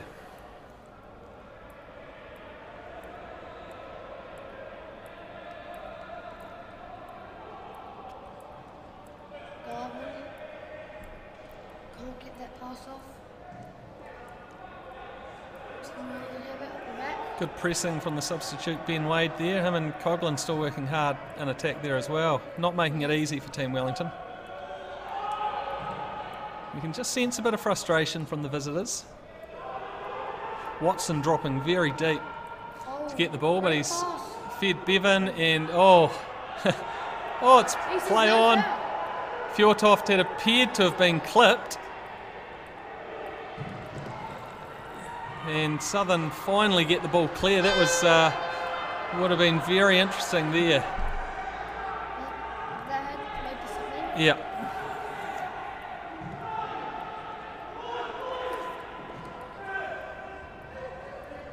Here's Eric Malloy cutting in field.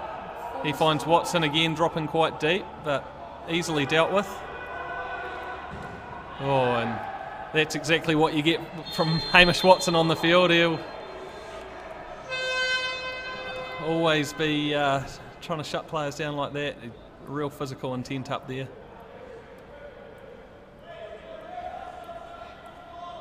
I did Paul O'Reilly again making the point that that was a similar challenge to Garvin Coughlin challenge in the first half. Yeah. With no yellow card brandished. Well, that's probably quite a fair point actually.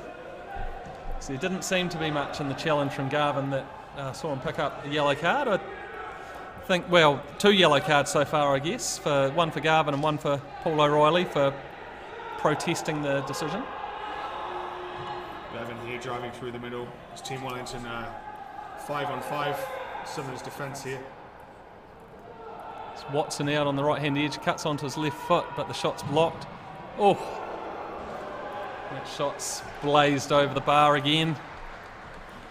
Is Team Wellington just starting to have a few shooting opportunities now, as Fritz predicted? Yeah. But we haven't really seen too many genuine saves from either keeper, have we? They've both been busy with having to deal with crosses and that, but hasn't been too many decent efforts on target yet today.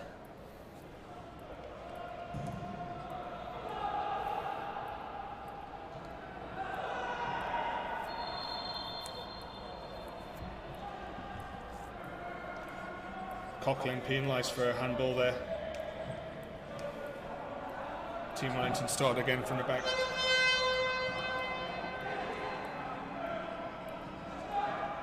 Clapham drifting across the field. That's well dealt with by Panzer, who thumps it forward.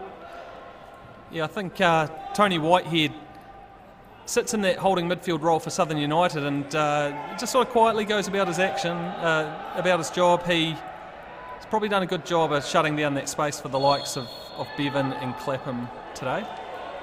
In fact, I think Whitehead's been a really key figure this season. He's seems a bit like Connor O'Keefe, just really composed and good on the ball as well.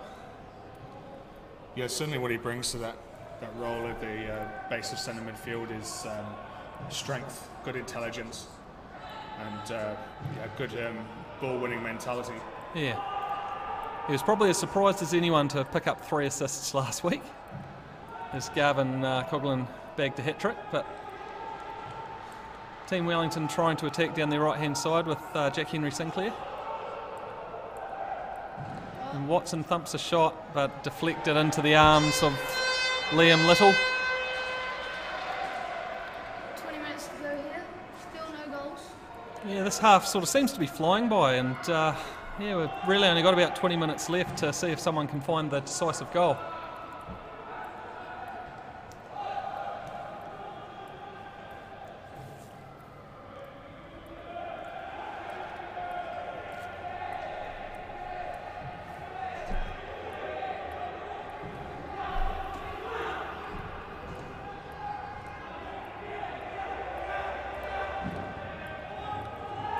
Great. Ball falls there to Danny Ledwith, who sends a searching ball forward, looking to hit the pocket there.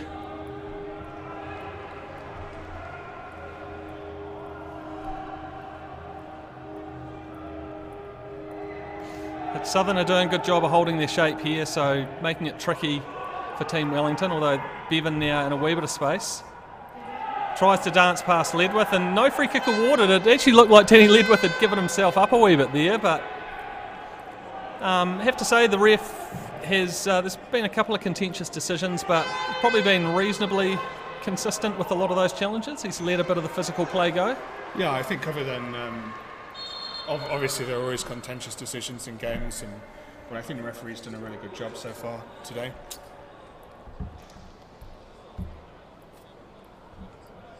It's a hard job.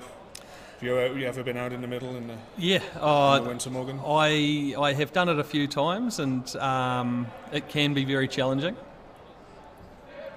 I do quite enjoy it, but yeah, it certainly can be tricky at times. Connor O'Keefe here with the opportunity. Ledwith looking to get a shot away on his left foot, but he was shut down. This is good from Southern here as O'Keefe is on the ball. Gives it away, Team Wellington here. Yeah, and here's Hamish Watson. Lots of space. Yeah, they got numbers here, so Clapham, what can he do? Trying to find Watson, but well cut out by Connor O'Keefe. Just goes about his business so well. John Whitehead, that's Connor O'Keefe.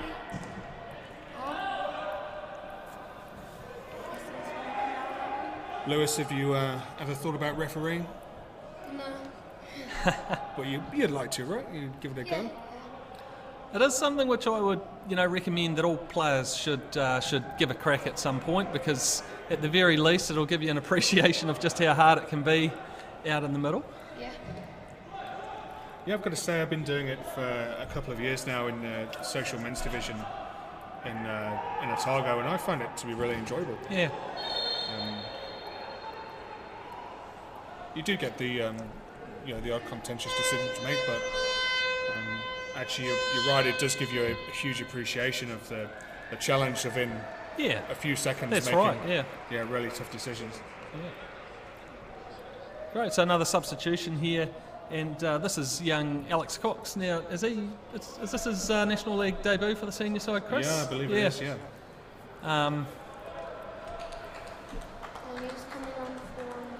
So Sam Pickering is off. Sam's been playing he looks a bit sore actually. Yeah, he's Southern United is 7th, iced by, replaced by number 3, Alex Cox. Yeah, Sam's covered a lot of the park in the midfield today in tricky conditions, and he hasn't played a huge amount of football in the competition, so it's a good shift from him. Great ball out there wide as well. Oh, here we go. Young Ben Wade, he cross deflected for a corner. Alex Cox, he's been a really important part of the youth league team that had a really good season, didn't they? Under coach Terry Boylan, who's the assistant for the senior side here. But whereabouts did they finish up this season, Chris? In about 4th spot, was it? Yeah, I think there were 4 teams on the last day of the season. They had a shot of winning the title going into the last weekend, so that was great to see from the youth side. And so many of those players have actually stepped up and had opportunities in the senior team as well, which is great.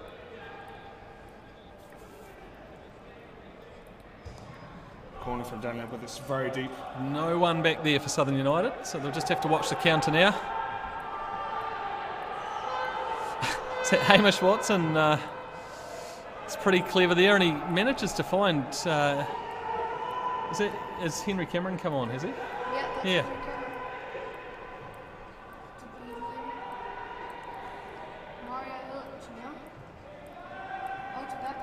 Straight to Garvin.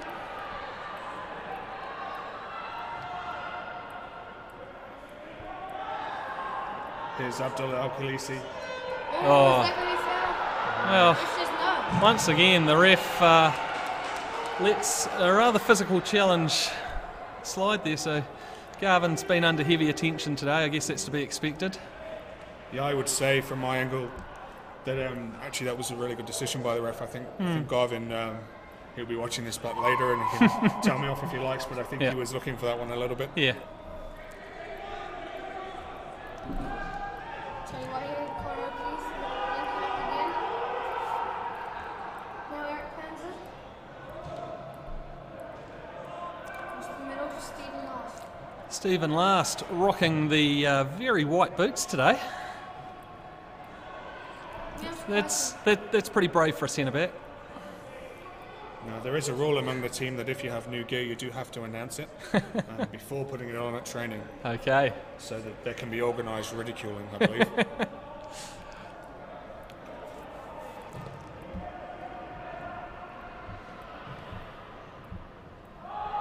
press there from Southern United.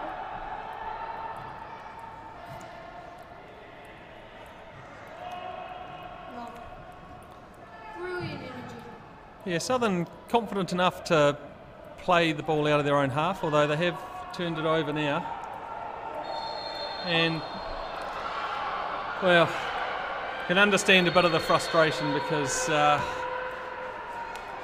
probably wasn't too dissimilar from some of the challenges that have been allowed to slide, but Team Wellington will have a free kick in a fairly good position here. Yeah, the crowd have a little bit to say about that, I think. So Aaron Clapham, bit of a set-piece specialist, lining up over the ball here. And you wouldn't be surprised if it was Hamish Watson who was the target on the end of this cross.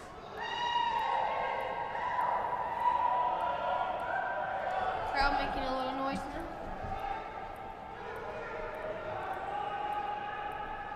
Southern trying to keep a high line up near the edge of the goal area.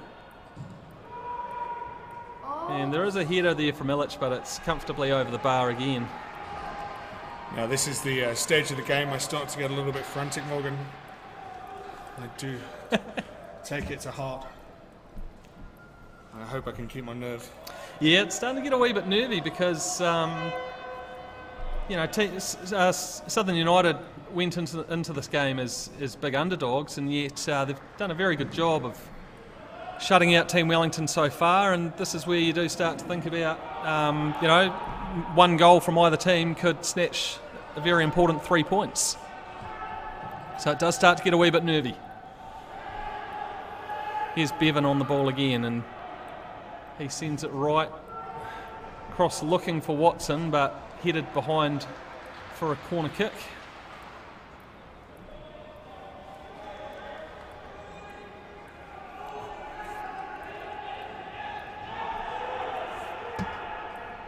Starting to get quite animated out there from a lot of the players. I think everyone can appreciate just how important a goal would be at this stage of the game. Swung in by Clapham.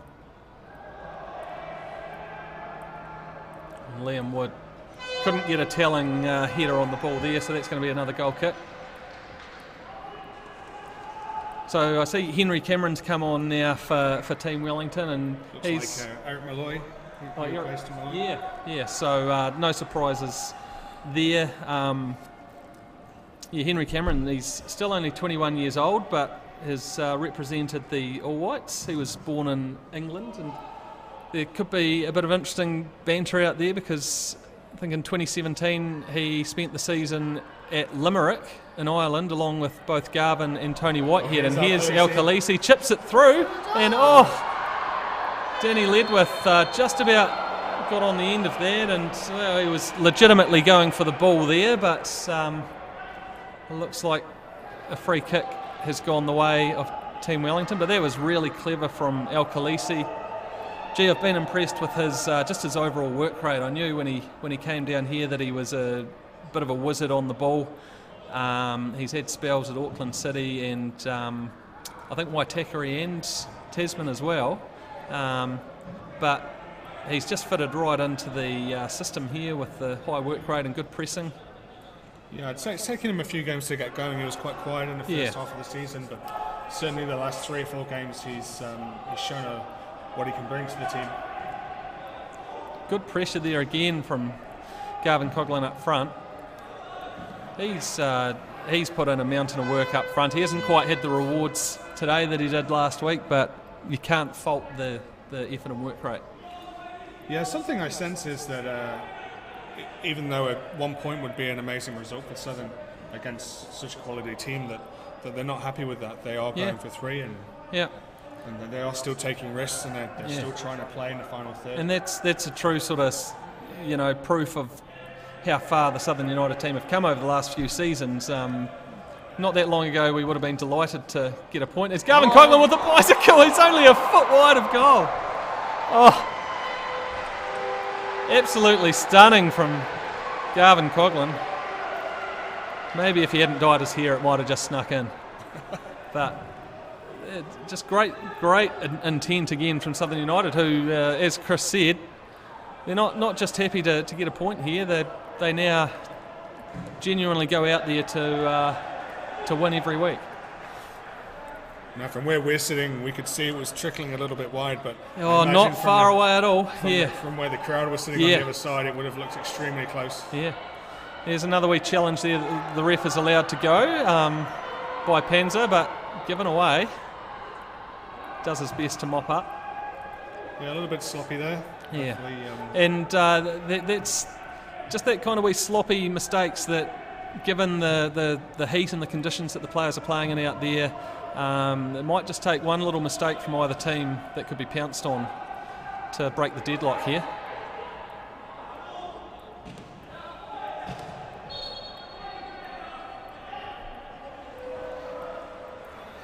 Well, I know that the stream is still up and running, Chris, because I'm getting a lot of messages coming through from mates giving me a hard time. Yeah. Thanks, guys. That's what mates are for. Yeah, but hope you're enjoying the coverage. This is pretty special what the team here have managed to pull off. It's a very high quality live stream with commentary, interviews, and that. How many times have you seen that in National League football in New Zealand? So. Well done, Chris and the team, and I think Anthony obviously deserves a big thank you for what he's managed to pull off here with the technology.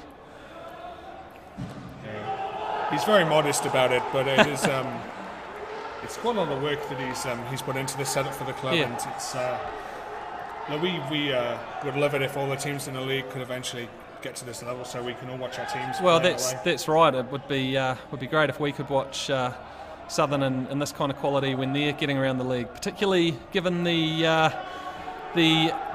paucity of matches that are being screened on Sky Sports this year for Southern United. But I probably shouldn't rant on about that too much. No, I'll have to red card you more. But yeah, it is obviously sustainability is a big part of the challenge for National League clubs, and bringing Sky TV to Dunedin is quite a large cost with them not having a natural base here. So yeah, it's understandable to a degree, but it's great to see that we can put something together like this. Yeah, look, technology has come a long way in the last 3 or 4 years, and live streaming sporting events is now a big part of the game. Yeah, and hopefully we can lead the way. Yeah. Certainly setting the standard in this regard, which is great to see from down south here. So we're inside the last 10 minutes now. And free kick here for Southern, back near halfway for a trip on Alex Cox. So Alex spent the winter season up at Rosamoikeri, which is the club that I'm part of, and the impact he had both on the pitch and sort of off it was brilliant. He's one of those guys. I think he's might be 19 years old, but did he get the club tattoo? I don't know if he has yet, but he's got a pretty cool and cool head on his shoulders. Yeah, something you might not know about Alex Cox as well is that he's actually a fantastic coach. He does a lot of skilled school programs for us, and helps out on the academy. Yeah, he's good. If he wants to pursue a coaching career, he's got a lot of potential. Yeah, that's great.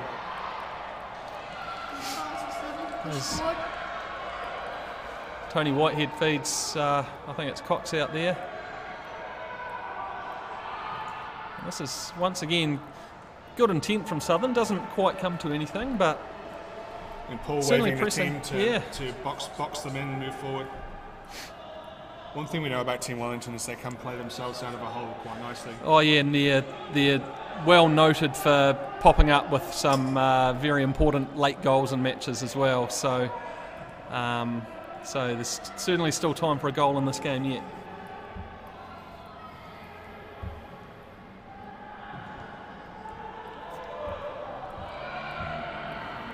Great chance for Wellington. This one in. Oh!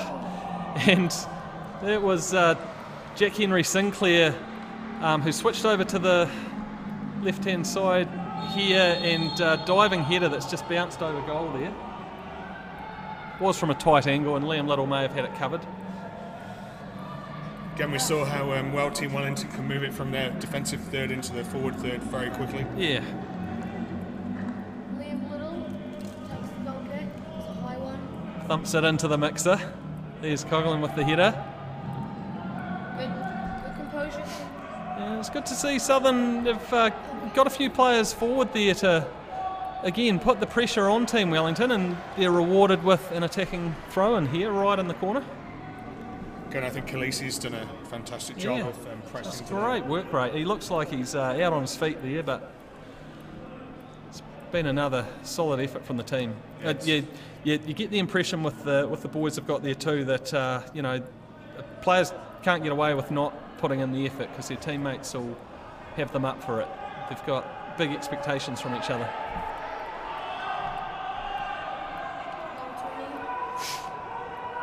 Bevan can only play it backwards there. Good press from Southern United. Forsyth to putting it back.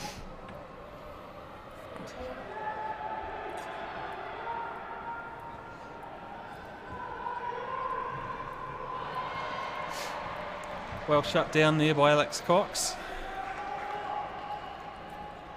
Cameron to take the throw in. He does take it.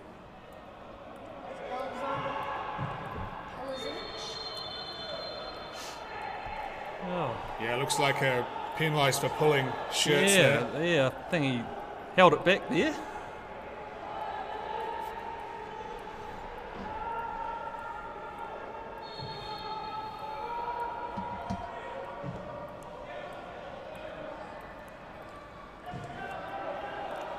Yeah, so Coughlin again working hard to try and shut down defender Taylor Shrivers there. Cut out again by Marcus out at left back there.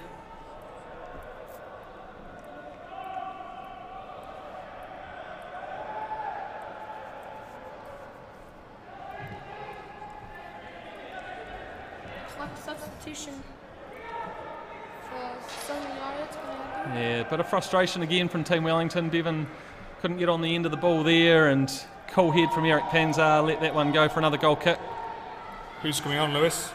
Oh, here we go. Sorryman fan. Yeah, so Azariah Sorriman. Yeah. So if you didn't catch us discussing Azariah earlier, he's only recently joined the team. He's only 19 years of age, and he's a Vanuatu full international with. He's got seven international goals in just 8 games, so he could be really exciting to see here in the last few minutes. Big reps on him. Yep, 2 minutes to go to full time. The goal would still secure a victory for. Once again, that's pretty comfortable for Liam Little in goals, and Hamish Watson doing what Hamish Watson does with a bit of a cheeky shoulder. And I think now he's trying to get a wee curious moment there from Liam Little, but it's not going to happen. Oh. Just over 1 minute to go. So it's El Khaleesi making way for Azariah Sorriman here. As we've said, El Khaleesi's put in a great shift today. This week, Paul O'Reilly made a bit of a joke that we're unbeaten in the stadium for nearly 500 days. Well, there you go. It's always great to have a bit of a fortress. Substitution for Southern United. Azariah Saraman Vaughan replaces Abdullah Al-Khalisi.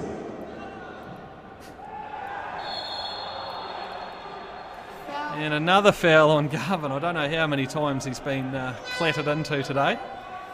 Paul's telling Big Lasty and Big Marcus Fields off to get up there. I think Paul senses a sniff here from a long free kick.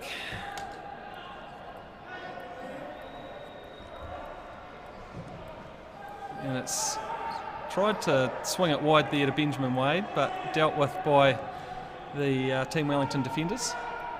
Clapham sitting quite deep there and trying to create something, and he finds Andy Bevan out the left-hand side.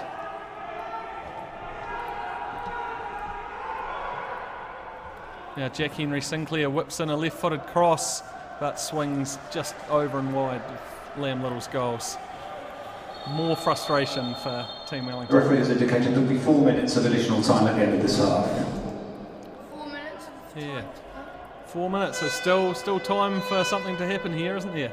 And I might have missed exactly what happened there, but I think it's because he didn't take his time wasting by running over to the ball. well, I can't blame him, really. no, that's about as fast as Liam can run, I think. So. I think the referee's point is that there are two ball boys with balls in hand waiting behind the goal. Oh well. Yes, so that's just what a home team does, doesn't it? and he's put his boot right through that. I do feel that the Team Wellington goalkeepers had very good distribution today. Yeah, he is very good with that. There's Team Wellington attacking. Jack Henry Sinclair with a right-footed cross this time, looking for Hamish Watson, but dealt with quite comfortably. And that's easily claimed by Liam Little.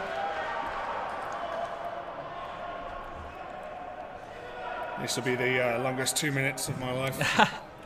Or at least this week. Yeah. Love to see Azariah get a bit of a sniff here. Fresh legs. Just on first glance, he does look extremely quick. He does. And that's Good chance for Southern United. just that pressure on Team Wellington showing there by coughing the ball up, and Southern will again be trying to make something of this in attack.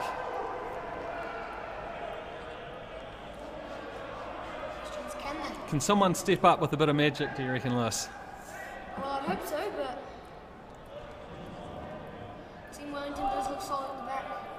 He's done 11 Leeds. Oh. Yeah, well, any time it sits up on his left foot like that, you know he's going to be having a look at goal. That would have been a wee bit ambitious, but we know he can hit them extremely well. Not so much on that occasion. Gotta love the intent. Once again, and you do wonder, and this might finally be the time, no, that the referee says enough is enough with the treatment that Garvin's copped there. So we're really, probably heading into the last minute or so of additional time here. Here's Ben Wade looking lively on the right again.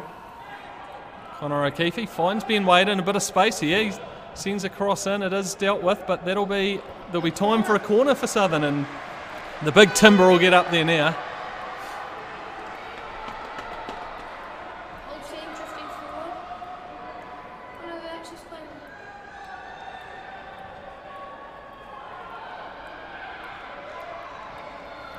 There's quite a lot of noise from this crowd. They want to see Southern United clinch a 94th minute winner. Well, yes, they sure do. And well, that would make my weekend anyway, Morgan. Yeah, absolutely. And I might sound a wee bit biased, but I reckon they probably just about deserve it. And pressure on and sent it on. Cleared away by the defence. Ben Wade had the effort and it was on goal. Sent in again. There might still be time for something to happen here.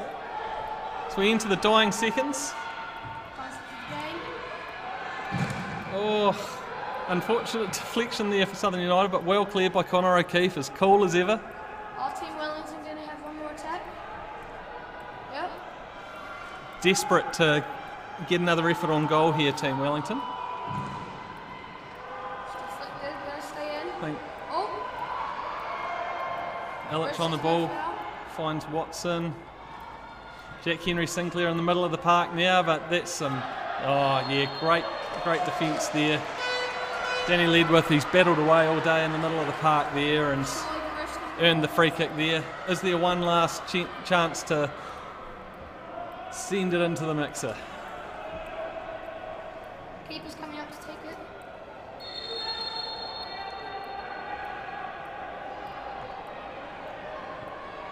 Liam making sure he's not taking his time with this one. Launches it forward. Best pass from Liam Little. Goes the back, he moves it forward. Oh, and this is a clever ball by Panzar out to Ben Wade. He's got wheels, he gets onto him. One last corner here. No, goal kick. Well, that seemed to have come off the Team Wellington player, but goal kick awarded. That might just about be it.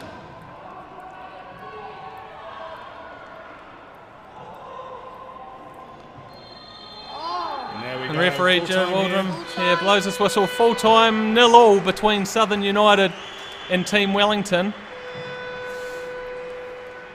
Been a fascinating game. It's even despite there not being any goals, there was plenty of action, and Southern United will probably feel a wee bit hard done by that they couldn't quite sneak the 3 points today, because it's been a great effort from the team against a star-studded Team Wellington lineup.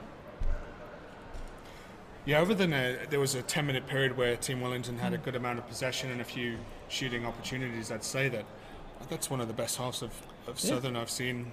Certainly in and out of possession. Yeah, doing very well. Yeah, playing with a real confidence, and I just loved the composure. There's been probably times earlier this season where the Southern boys have maybe just got a wee bit sort of fired up out on the pitch at times. But today they've just shown fantastic composure throughout the game and absolutely kept their cool. Well, that's Southern still unbeaten at the stadium in nearly 500 days. The final score today at the Forsyth Barr Stadium. Team Wellington 0. Congratulations to both sides on a well-fought game. Safe journey home for our friends from Wellington. Thanks a lot for coming along today. Make sure you join us back here at the Forsyth Barr Stadium for our next home game on Sunday the 3rd of February against Waitakere United. Kick-off 2 p.m. And don't forget, you can keep up with all the Southern United news via Facebook, Twitter, Instagram and at southernunited.co.nz. Have a safe journey home. Yeah, as Ed mentioned, next Sunday, a week today, also hosting Waitakere in the stadium. We'll be back, will we, Anthony, with he's nodding, yeah. Yeah. Yes, Southern United copped a pretty brutal draw early in the season with a number of away games. They might have only had one of the first 6 or 7 matches. I think we had 2 of the first 8 at home, but it means that there's a nice run of home matches at the moment. So it'd be good to keep seeing that crowd building week to week. Got a great team to watch out there now, and they're playing some good football. They pick up a point today, which will draw us level on 14 points, I think, with Hawke's Bay. I'm not too sure how results are going around the country today. In fact, I think Hawke's Bay are facing Hamilton in the televised game later. And look at that, a big round of applause from the crowd for the players, and the players appreciate the crowd as well. It's awesome to see. Yeah, so before we head off, I'd just like to thank Anthony again for the live streaming, and Lewis and Morgan, thank you for your great commentary of the game today, and we'll see everyone this time next week. Yeah, thank you, Chris. It's been something different, but it's been a lot of fun. Yeah, thank you.